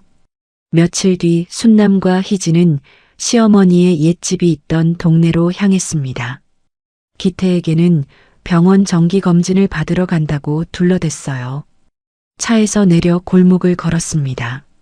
30년 전 풍경과는 많이 달라져 있었어요. 하지만 골목 끝자락에 시어머니의 2층 집이 아직 남아 있었습니다. 30년 전에는 동네에서 가장 번듯한 집이었어요. 넓은 마당에 기와 지붕을 얹은 집. 하지만 지금은 페인트가 벗겨지고 대문이 녹슬어 있었습니다.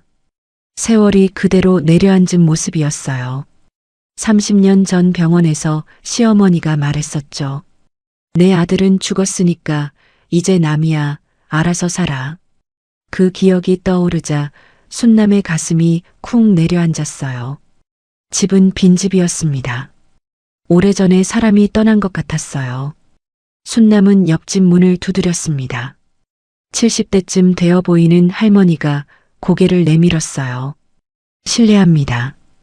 옆집에 사시던 김말순 씨 아세요? 할머니가 눈을 가늘게 뜨며 생각에 잠겼어요. 김말순. 아, 그 할머니. 알지. 여기서 손자 데리고 살았잖아. 순남의 심장이 쿵쾅거리기 시작했습니다. 손자요? 응. 남자애 하나 데리고 살았어. 예쁘장하게 생긴 애였는데 할머니가 그 애를 끔찍하게 아꼈지. 우리 집안대를 이을 핏줄이라고 입버릇처럼 그랬어. 순남의 눈에 눈물이 차올랐어요.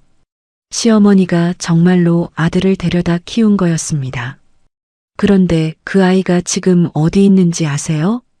할머니가 고개를 저었어요. 글쎄, 몇 년 키우더니 어느 날 갑자기 애가 없어졌어.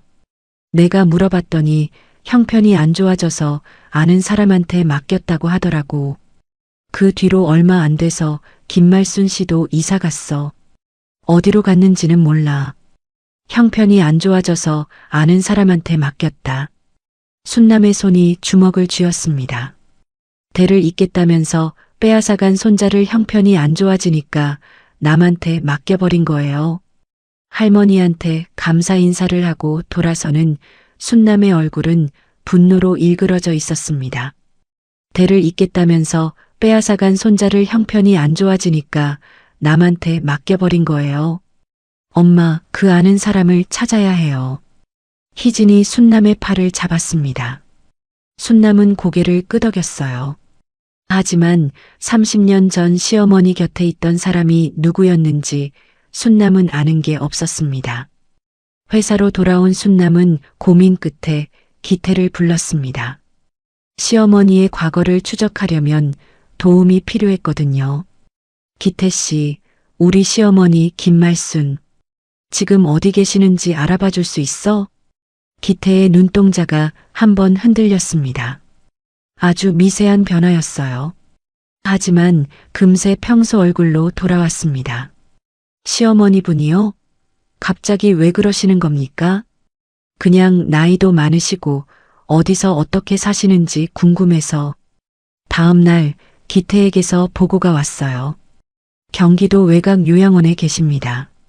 치매가 상당히 진행된 상태라 면회가 어려울 수 있고요.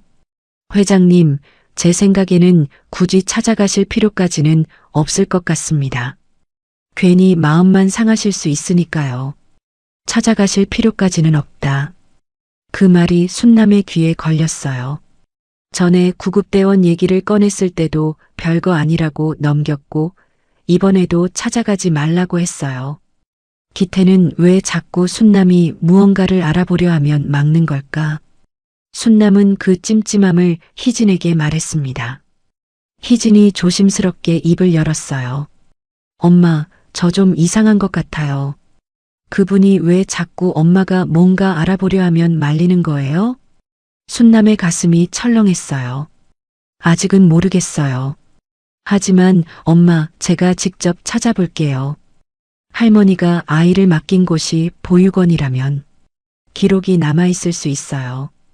기태 아저씨한테는 말하지 말고요. 순남이 고개를 끄덕였습니다. 희진은 비번인 날을 이용해 시어머니의 옛집 동네를 다시 찾아갔습니다. 이번에는 혼자였어요. 이웃 할머니에게 좀 더 물어봐야 했거든요. 혹시 그 집 할머니가 아이를 맡긴 곳이 어디인지 아세요? 보육원 같은데요. 할머니가 고개를 갸웃했어요. 보육원이었나? 글쎄, 근데 애를 데려간 사람이 있었어. 양복 입은 젊은 남자였는데 차가 꽤 좋았어. 검은색 승용차였나? 그 남자가 애를 안고 차에 태워서 갔어. 양복 입은 젊은 남자. 희진의 머릿속에 뭔가 걸렸어요. 30년 전이면 젊은 남자였겠지만 지금은 50대 후반에서 60쯤 됐을 거예요. 혹시 그 사람 이름이나 얼굴 기억하세요? 이름은 모르지. 근데 김말순 씨가 그 사람을 박모식이라고 불렀던 것 같아. 박아무개. 박. 희진의 심장이 쿵 내려앉았어요. 엄마의 비서실장 성이 박이잖아. 박기태. 우연의 일치일 수도 있었습니다. 세상에 박씨 성을 가진 사람이 한두 명이 아니니까요. 하지만 희진의 직감은 우연이 아니라고 말하고 있었어요. 희진은 할머니에게 감사 인사를 하고 급히 돌아왔습니다. 그리고 보육원을 수소문했어요. 시어머니 옛집 근처에 있던 보육원을 찾았습니다. 보육원에서 기록 열람을 요청했어요. 30년 전 입소 기록을 뒤졌습니다. 5살 남자아이. 장시성. 시어머니가 살던 동네 근처 보육원. 장준영. 입소 나이 5살. 입소 경위란에는 위탁이라고만 적혀 있었어요. 하지만 비고란에 연필로 흐릿하게 적힌 메모가 있었습니다. 남성 인수자가 위탁 의뢰. 남성 인수자. 양복 입은 젊은 남자. 박아무개. 희진은 떨리는 손으로 준영의 퇴소 기록을 찾았어요. 18살의 퇴소. 경찰대 진학. 장준영. 서울지방경찰청 강력범죄수사대 소속 형사. 30살. 희진은 준영의 사진을 검색했어요. 화면에 뜬 얼굴을 보는 순간 숨이 멎는 것 같았습니다. 날카로운 턱선, 단단한 눈매. 남자 얼굴이었지만 어딘가 엄마를 닮아 있었어요. 그리고 사진 속 준영의 왼쪽 목 뒤에 무언가가 보였습니다. 증명사진이라 선명하지는 않았지만 희진의 눈에는 또렷했어요. 붉은 반점. 희진은 전화기를 꽉 쥐었어요. 손이 떨리고 있었습니다. 이 사람이 내 쌍둥이 동생이야. 하지만 동시에 다른 생각이 머릿속을 지배했어요. 이 사람을 보육원에 데려다 준 남자가 박아무개라면, 그리고 엄마 곁에서 30년간 모든 걸 알아서 처리한 사람이 박기태라면, 희진은 바로 순남에게 전화하지 않았습니다. 대신 다른 번호를 눌렀어요. 서울지방경찰청 강력범죄수사대. 장준영 형사님 부탁드립니다. 준영은 퇴근 후 단골 식당에서 혼자 저녁을 먹고 있었습니다. 형사 생활 7년째. 일은 잘했지만 퇴근 후 집에 돌아가면 늘 텅 빈 원룸이 기다리고 있었죠. 준영에게는 가족이 없었습니다. 가장 오래된 기억은 넓은 집에서 할머니와 살았던 것 같은 흐릿한 장면이었어요. 확실한 기억은 5살 때부터였습니다. 어느 날 양복을 입은 남자가 찾아왔어요. 할머니가 그 남자에게 준영을 넘겼습니다. 남자는 준영을 검은색 승용차에 태웠어요. 너 이제부터 새로운 집에서 살 거야. 걱정하지 마. 새로운 집은 보육원이었습니다. 남자는 준영을 현관 앞에 내려놓고 직원한테 서류 몇 장을 건넨 뒤 돌아서서 갔어요. 뒤도 안 돌아보고요. 보육원에서 준영은 거칠게 자랐습니다. 나이 많은 형들한테 맞고 밥을 빼앗기고 이유 없이 얻어맞았어요. 하지만 자기보다 약한 아이가 맡고 있으면 앞을 가로막고 섰습니다. 누군가는 막아줘야 하잖아. 그 마음으로 경찰대에 가고 형사가 됐어요. 형사가 된 뒤 제일 먼저 자기 보육원 기록을 찾아냈지만 입소 경위란에는 위탁이라고만 적혀 있었고 부모 정보는 전부 공란이었습니다. 몇 년째 막다른 골목에서 멈춰 있는 상태였어요. 그래서 희진에게서 전화가 왔을 때 준영은 처음에 장난 전화인 줄 알았습니다. 장준영 형사님이시죠? 저는 강희진이라고 합니다. 119 구급대원이에요. 갑자기 연락드려서 죄송한데 혹시 잠깐 만나뵐 수 있을까요? 형사님 출생에 관한 이야기예요. 준영의 손이 젓가락을 놓쳤어요. 짤그랑 소리가 식당 안에 울렸습니다. 제 출생이요? 누구세요? 어떻게 제 번호를 아시는 거예요? 직접 만나서 말씀드리고 싶어요. 전화로는 어려운 이야기입니다. 준영은 형사였어요. 낯선 사람의 전화에 쉽게 넘어가는 사람이 아니었습니다. 하지만 출생이라는 단어가 가슴에 꽂혔어요. 몇 년째 혼자 파고 있던 그 단어. 어디서 만날까요? 1시간 뒤 경찰서 근처 카페에서 희진과 준영이 마주 앉았습니다. 준영은 경계하는 눈으로 희진을 바라봤어요. 희진이 단도직입적으로 말했습니다. 자기도 보육원 출신이라는 것, 최근에 친엄마를 찾았다는 것, 병원 기록에서 쌍둥이였다는 걸 알게 됐다는 것, 그리고 시어머니가 남자아이를 데려가서 5살까지 키우다가 누군가한테 맡겼다는 것. 준영의 표정이 점점 굳어졌어요. 형사님, 보육원에 5살 때 입소하셨죠? 그 전에 할머니랑 살았던 기억이 있으시고요. 그걸 어떻게 해? 그리고 한 가지만 더요. 희진이 자기 목 뒤를 가리켰어요. 저한테 이런 반점이 있어요. 엄마한테도 똑같은 게 있고요. 형사님한테도 있죠. 준영의 손이 무의식적으로 자기 목 뒤를 만졌어요. 몇 년째 막다른 골목에서 멈춰있던 퍼즐의 조각이 갑자기 눈앞에 쏟아지고 있었습니다. 유전자 검사를 하면 돼요. 저랑 엄마는 이미 확인됐어요.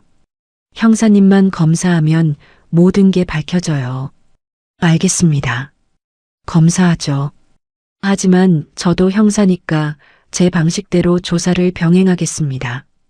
보육원에 저를 맡긴 그 남자가 누군지 찾아야 하니까요. 사실 저도 그 남자가 누군지 짐작이 가는 사람이 있어요. 누군데요? 희진이 낮은 목소리로 말했습니다. 엄마 곁에서 30년째 비서실장을 하고 있는 사람이에요. 성이 박씨고요. 준영의 눈빛이 날카롭게 변했어요. 5살 때의 기억이 스쳤습니다. 양복 냄새, 검은색 승용차. 걱정하지 마. 그 사람 이름이 뭐예요? 박기태요. 준영이 주머니에서 수첩을 꺼냈어요. 형사의 본능이 깨어났습니다. 그 사람에 대해 아는 거 전부 알려주세요. 카페 창밖으로 해가 지고 있었습니다. 하지만 두 사람의 밤은 이제 시작이었어요. 준영의 유전자 검사 결과가 나왔습니다. 희진이 전화로 알려줬어요. 목소리가 떨리고 있었습니다. 엄마, 결과 나왔어요. 준영 형사님도 99.99%래요. 순남은 전화기를 잡은 손에 힘이 풀리는 걸 느꼈어요. 소파 팔걸이를 붙잡고 간신히 버텼습니다. 내 아들이 맞아. 30년 전 시어머니가 죽었다고 했던 아이. 인큐베이터 유리창 너머로 마지막 본 그 작은 아기. 그 아이가 살아서 형사가 되어 있었고 지금 유전자 검사로 확인까지 된 거였습니다. 순남은 전화기를 내려놓고 한참을 울었어요. 기쁨인지 분노인지 구분이 되지 않았습니다.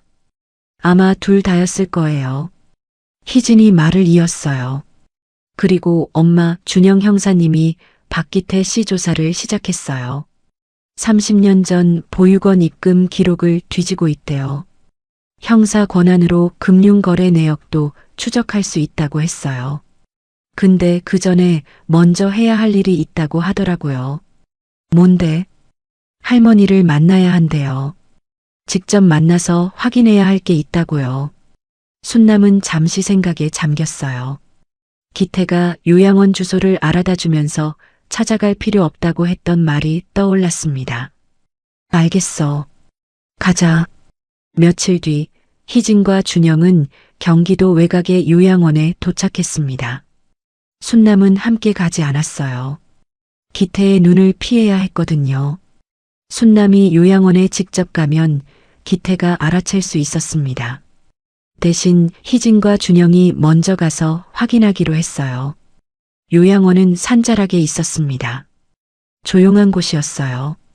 나무들 사이로 3층짜리 건물이 보였습니다. 주차장에 차를 세우고 내린 희진의 심장이 빠르게 뛰고 있었어요. 준영도 겉으로는 담담했지만 점퍼 주머니 안에서 주먹을 쥐고 있었습니다. 접수처에서 면회를 요청했어요. 간병인이 두 사람을 2층 병실로 안내했습니다. 김말순 어르신이요. 치매가 많이 진행되셔서 대화가 거의 안 되세요. 사람도 잘 못 알아보시고요. 간병인이 미리 말해줬어요. 희진과 준영은 고개를 끄덕이며 병실 문 앞에 섰습니다. 문을 열었어요. 병실 안은 조용했습니다. 창가에 침대가 하나 놓여 있었고 거기에 작은 노인이 누워 있었어요. 하얀 머리카락이 베개 위로 흩어져 있었습니다. 눈을 뜨고 있었지만 초점이 없었어요. 천장을 멍하니 바라보고 있었습니다. 김말순, 순남의 시어머니, 30년 전 순남에게서 아이들을 빼앗은 사람. 희진이 먼저 다가갔어요. 침대 옆 의자에 앉아 시어머니의 얼굴을 들여다봤습니다. 할머니, 저 보이세요? 반응이 없었어요. 눈동자가 움직이지 않았습니다. 마치 빈 껍데기처럼 아무것도 담겨 있지 않은 눈이었어요. 희진이 돌아보며 준영에게 눈짓했습니다. 준영이 천천히 다가왔어요. 그리고 희진과 준영이 침대 양쪽에 나란히 섰습니다. 그 순간이었어요. 김말순의 눈동자가 움직였습니다. 미세한 떨림이었어요. 처음에는 눈꺼풀이 가늘게 떨리더니 그 다음엔 눈동자가 희진의 얼굴 위에서 멈췄어요. 그리고 천천히 준영의 얼굴로 옮겨갔습니다. 다시 희진에게로, 다시 준영에게로.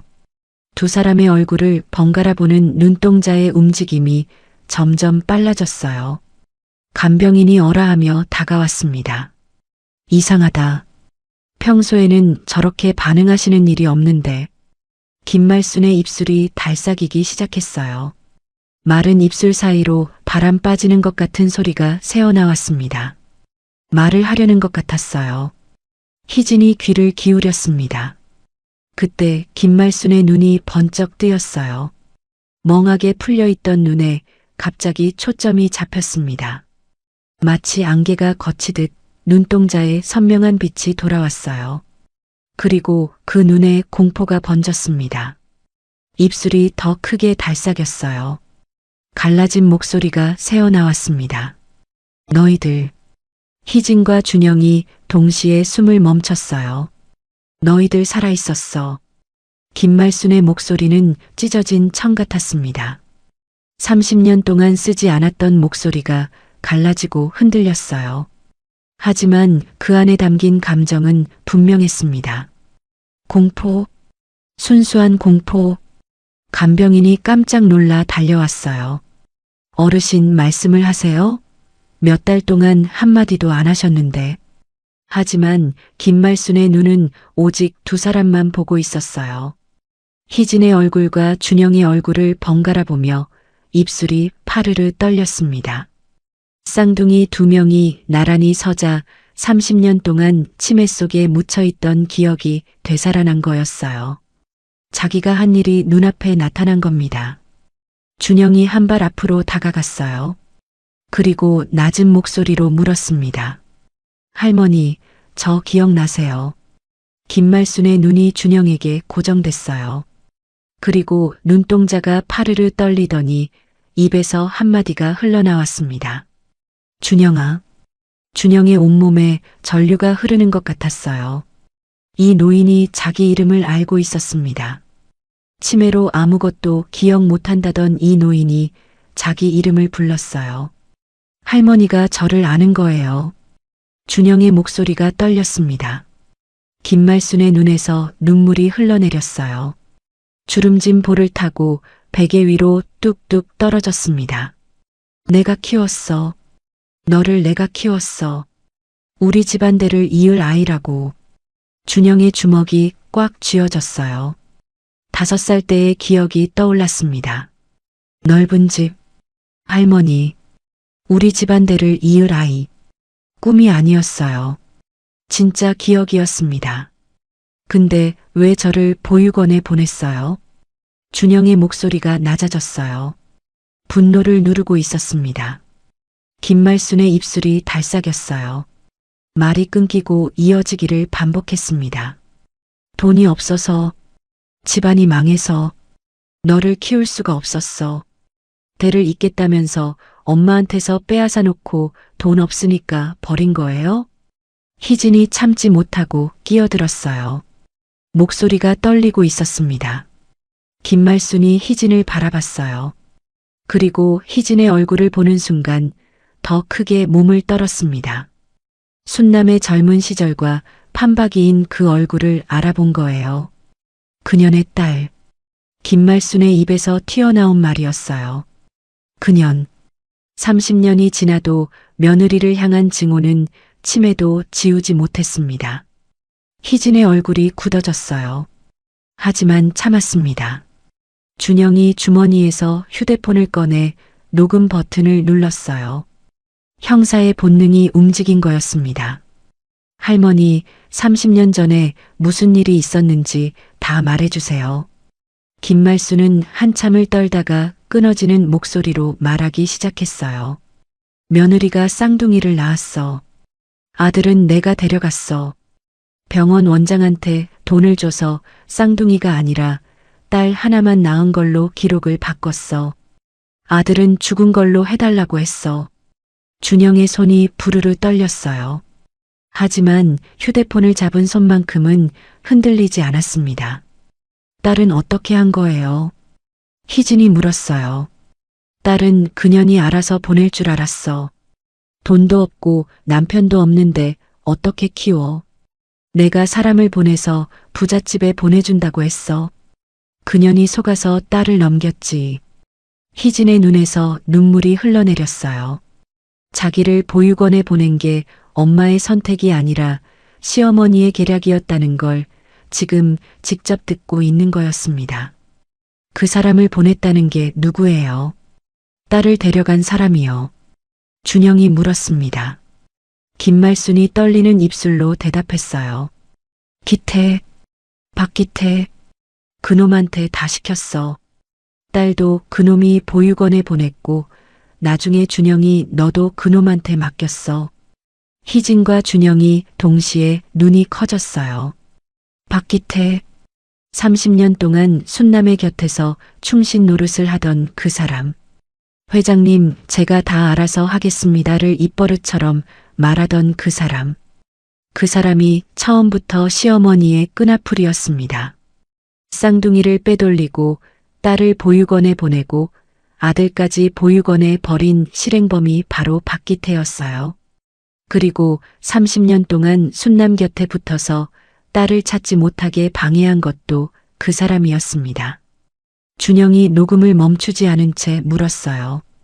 박기태가 왜 30년 동안 엄마 곁에 있었던 거예요? 할머니가 시킨 건가요? 처음에는 내가 시켰어. 그년이 돈 벌어서 아이들 찾으러 올까봐 감시하라고 했어. 그럼 할머니가 요양원에 온 뒤에는요? 더 이상 시킬 수가 없잖아요. 김말순이 한참 말이 없었어요. 그리고 가느다란 목소리로 대답했습니다. 그건 나도 몰라. 기태 그놈이 왜 아직까지 거기 있는지는. 준영은 알 수 있었어요. 형사의 직감으로. 박기태가 30년 동안 곁에 남은 이유. 시어머니가 시킨 게 아니라 자기 범행이 들통날까봐 계속 감시한 거였습니다. 순남이 진실에 가까이 갈 때마다 별거 아니라고 넘기고 찾아가지 말라고 막고 단서를 없앴던 거예요. 30년 동안 충신의 탈을 쓰고 순남의 곁에서 칼을 품고 있었던 겁니다. 준영이 녹음을 멈췄어요. 충분했습니다. 김말순은 다시 눈에서 초점을 잃어가고 있었어요. 마치 잠깐 켜졌다 꺼지는 불빛처럼 방금 전의 선명함이 사라지고 다시 멍한 표정으로 돌아가고 있었습니다. 치매가 잠시 물러났다가 다시 밀려온 거였어요. 희진과 준영은 병실을 나왔습니다. 복도에서 두 사람 다 한동안 말이 없었어요. 희진이 먼저 입을 열었습니다. 엄마한테 알려야 해요. 준영이 고개를 끄덕였어요. 알려야죠. 그리고 박기태를 잡아야 합니다. 준영의 눈빛이 차갑게 빛났어요. 형사의 눈이었습니다. 그날 밤 순남의 집 거실이었습니다. 소파에 세 사람이 앉아 있었어요. 순남, 희진, 그리고 처음으로 순남 앞에 선 준영. 순남은 준영의 얼굴을 한참 동안 바라봤습니다. 30년 전 인큐베이터 유리창 너머로 본 그 작은 아기가 이렇게 자라서 눈앞에 있었어요. 날카로운 턱선, 단단한 눈매. 남편을 닮았어요. 순남의 눈에서 눈물이 멈추지 않았습니다. 준영아. 순남이 떨리는 목소리로 불렀어요. 준영은 대답하지 못했습니다. 입술만 파르르 떨렸어요. 형사로서 수많은 현장을 봐왔지만 이건 달랐습니다. 30년 동안 찾아 헤맸던 진짜 어머니가 눈앞에 있었어요. 엄마. 준영의 입에서 낮은 목소리가 새어나왔습니다. 30살 형사가 태어나서 처음으로 엄마라고 불렀어요. 순남이 준영을 끌어안았습니다. 딸을 안았을 때와는 또 다른 울음이었어요. 30년 동안 죽은 줄 알았던 아이를 안는 거였으니까요. 순남의 어깨가 크게 들썩였습니다. 미안해. 엄마가 미안해. 내가 살아있는 줄도 모르고 30년을 보냈어. 준영의 눈에서도 눈물이 흘러내렸어요. 보육원에서 맞으면서도 울지 않았던 아이가, 형사가 되어서도 울지 않았던 남자가 어머니의 품 안에서 소리 없이 울고 있었습니다. 한참을 그렇게 있었어요. 그리고 준영이 몸을 떼고 순남의 눈을 똑바로 바라봤습니다. 어머니, 요양원에서 녹음한 게 있습니다. 준영이 휴대폰을 꺼내 재생 버튼을 눌렀어요. 요양원에서 녹음한 김말순의 목소리가 거실에 울렸습니다. 며느리가 쌍둥이를 낳았어. 아들은 내가 데려갔어. 기태, 박기태, 그놈한테 다 시켰어. 순남의 얼굴이 돌처럼 굳어졌습니다. 녹음이 끝나고 거실이 고요해졌어요. 순남은 한참 동안 아무 말도 하지 않았습니다. 두 손이 무릎 위에서 하얗게 질릴 정도로 꽉 쥐어져 있었어요. 그리고 천천히 입을 열었습니다. 기태가 30년 동안 내 옆에서 웃고 있었어. 제가 다 알아서 하겠습니다 하면서. 그런데 그놈이 내 새끼들을 빼돌린 놈이었어. 순남의 목소리는 낮았지만 방 안의 공기가 얼어붙을 만큼 차가웠어요. 30년 동안 내 옆에서 칼을 품고 있었던 거야. 순남이 고개를 들었습니다. 눈에 눈물이 마르지 않았지만 그 안에 타오르는 불꽃은 누구도 꺼뜨릴 수 없을 만큼 강렬했어요. 준영아, 희진아, 내 어머니, 내 엄마, 저 사람한테 30년 동안 당한 만큼 돌려줄 거야. 내 방식대로.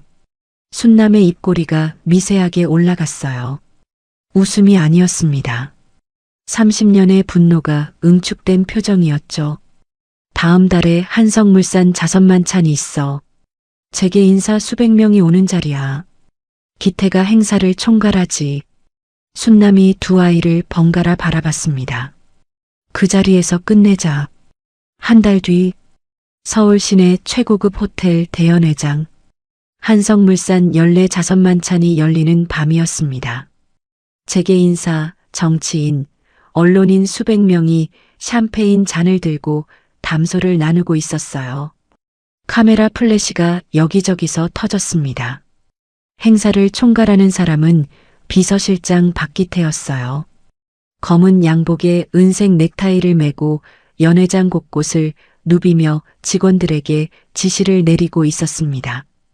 30년 동안 해왔던 일이었어요. 회장님, 하객분들 다 입장하셨습니다.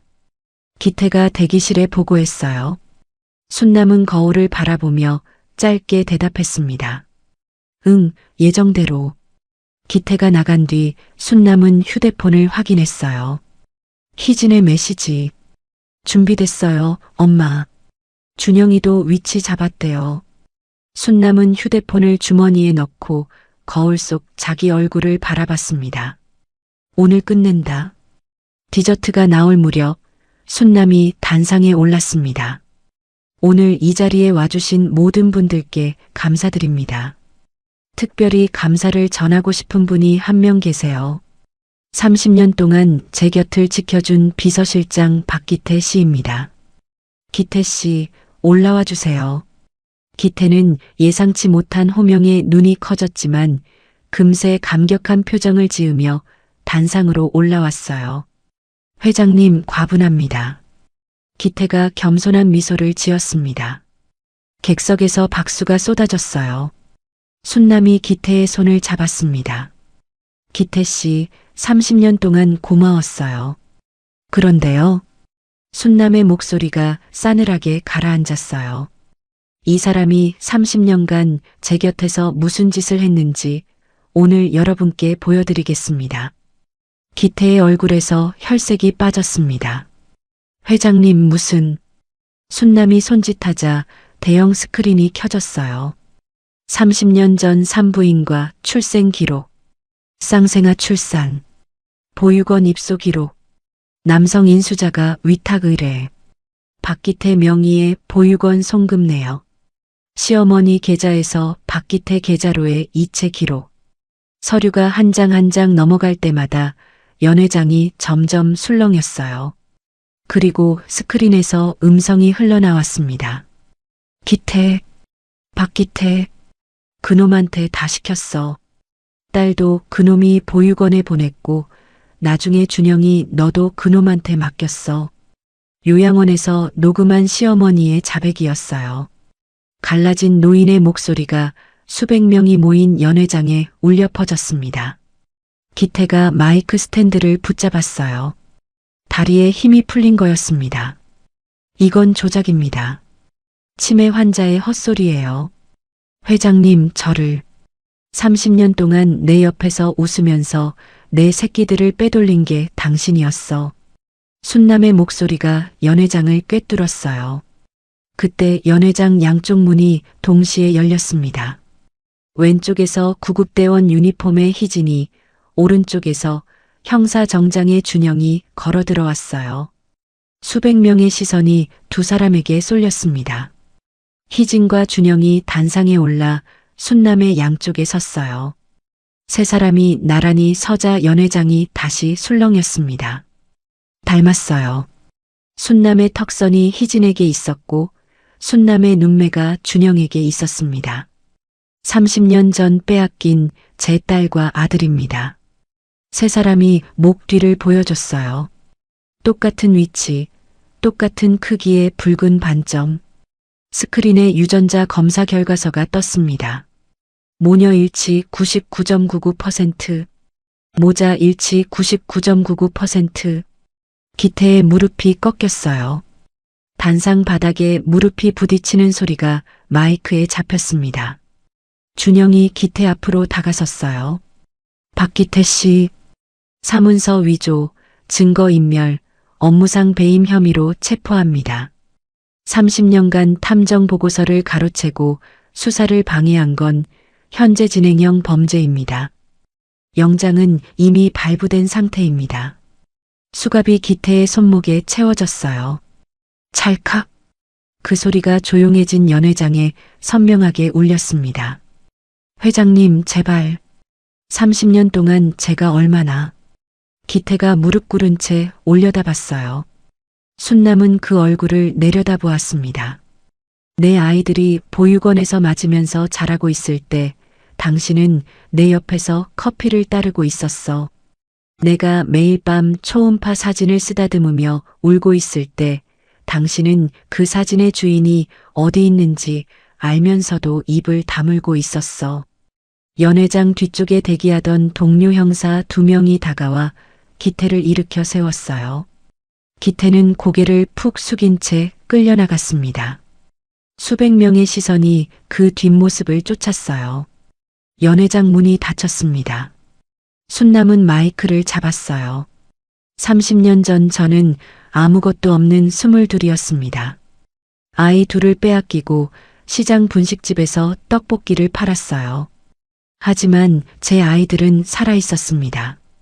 보육원에서 혼자 버티면서 이렇게 자라줬어요. 순남이 희진을 바라봤어요. 제 딸은 구급대원이 됐습니다. 매일 누군가의 생명을 살리고 있어요.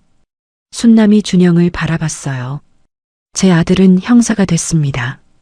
매일 누군가의 안전을 지키고 있어요. 순남의 눈물이 멈추지 않았습니다. 엄마가 지켜주지 못한 30년을 이 아이들은 스스로 버텨냈습니다. 그게 이 엄마의 가장 큰 자랑이고 가장 큰 미안함입니다. 마이크를 내려놓았어요. 연회장이 박수로 가득 찼습니다. 순남은 양쪽에 서 있는 두 아이를 끌어안았어요.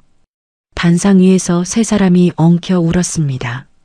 수백 명 앞에서 30년 만에 처음으로 한 가족이 되어서 연회장 밖에서 경찰차 사이렌 소리가 멀어지고 있었습니다. 30년의 거짓이 끝나는 소리였어요. 자선만찬이 끝난 밤 순남의 집 거실이었습니다. 세 사람이 소파에 나란히 앉아 있었어요. 순남이 가운데, 왼쪽에 희진, 오른쪽에 준영. 아무도 말이 없었습니다. 하지만 이상하게 어색하지 않았어요. 30년 만에 처음인데도 마치 원래 이 자리에 이렇게 앉아 있었던 것처럼 편안했습니다. 순남이 먼저 입을 열었어요. 배고프지 않아? 희진과 준영이 동시에 순남을 바라봤어요. 수백 명 앞에서 30년의 비밀을 폭로하고 악인을 무너뜨린 여자가 지금 아이들한테 배고프냐고 묻고 있었습니다. 희진이 웃었어요. 준영도 웃었습니다. 순남도 웃었어요. 세 사람이 동시에 웃은 건 이번이 처음이었습니다. 순남은 부엌으로 가서 라면을 끓였어요. 냄비 하나에 3개를 넣었습니다. 그릇이 아니라 냄비째로 식탁에 올렸어요. 젓가락 3벌을 나란히 놓았습니다. 30년 전에도 이렇게 해먹었어.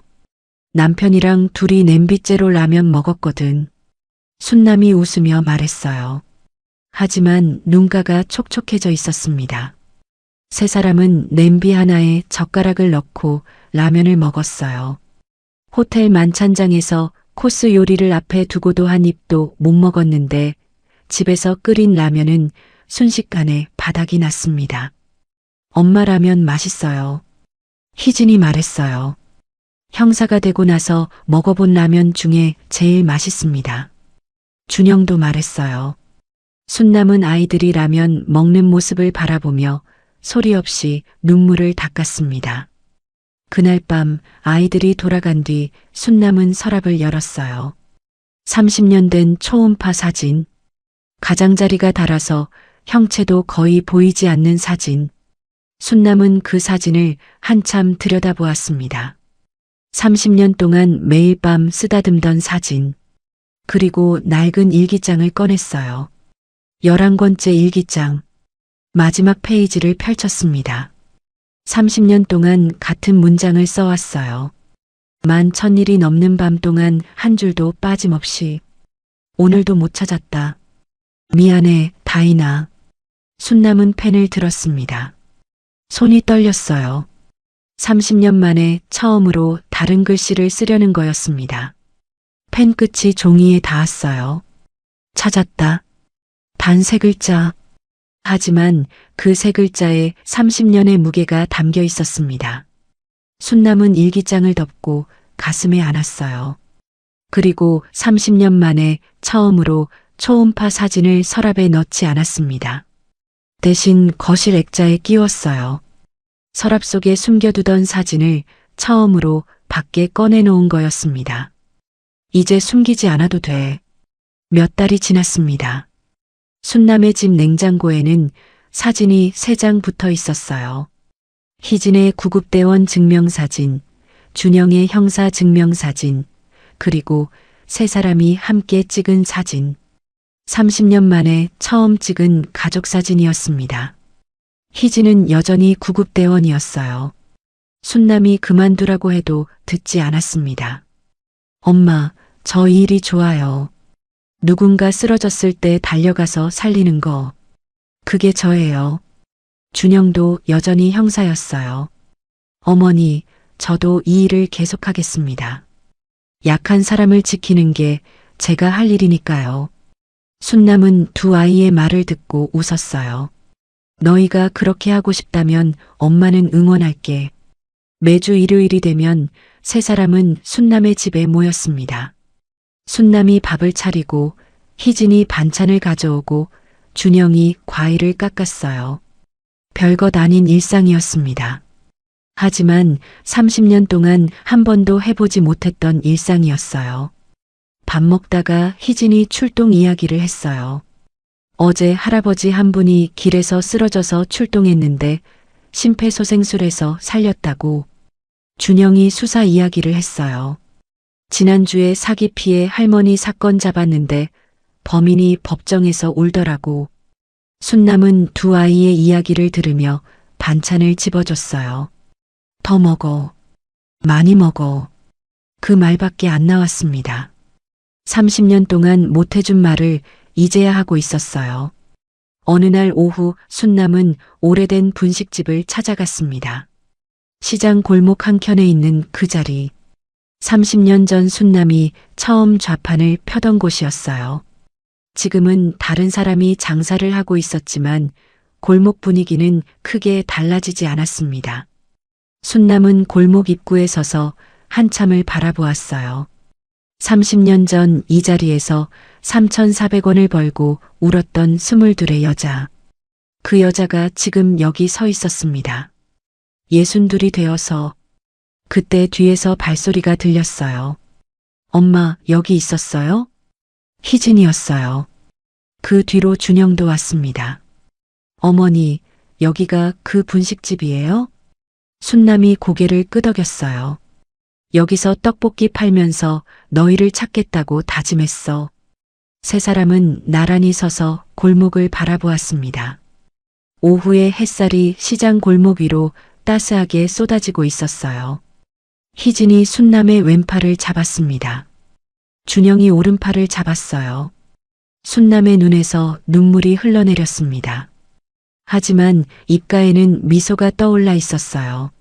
30년 전에 이 골목에서 혼자였는데 이제는 혼자가 아니구나. 오늘의 이야기 어떠셨나요? 순남은 30년 동안 아이들을 찾아 헤맸습니다. 매일 밤 초음파 사진을 쓰다듬고 일기장에 오늘도 못 찾았다를 쓰면서요. 희진은 30년 동안 혼자 버텼습니다. 가짜 부모에게 속고 반점 때문에 놀림받으면서도 꿋꿋이 살아남아 구급대원이 됐어요. 준영은 30년 동안 자기가 누구인지도 모른 채 살았습니다. 보육원에서 맞으면서도 약한 사람을 지키겠다는 마음 하나로 형사가 됐어요. 3사람의 30년은 달랐지만 한 가지는 같았습니다. 포기하지 않았다는 거예요. 어쩌면 지금 이 영상을 보고 계신 분들 중에도 비슷한 아픔을 품고 살아가시는 분이 계실지 모릅니다. 말하지 못한 이별, 묻어둔 그리움, 혹은 용서하지 못한 누군가가요. 오늘 이 이야기가 그 마음의 작은 위로가 되었으면 좋겠습니다. 구독과 좋아요 눌러주시고 순남과 희진과 준영에게 응원의 댓글도 남겨주세요. 오늘도 끝까지 함께 해주셔서 감사합니다. 감동사연 노트였습니다.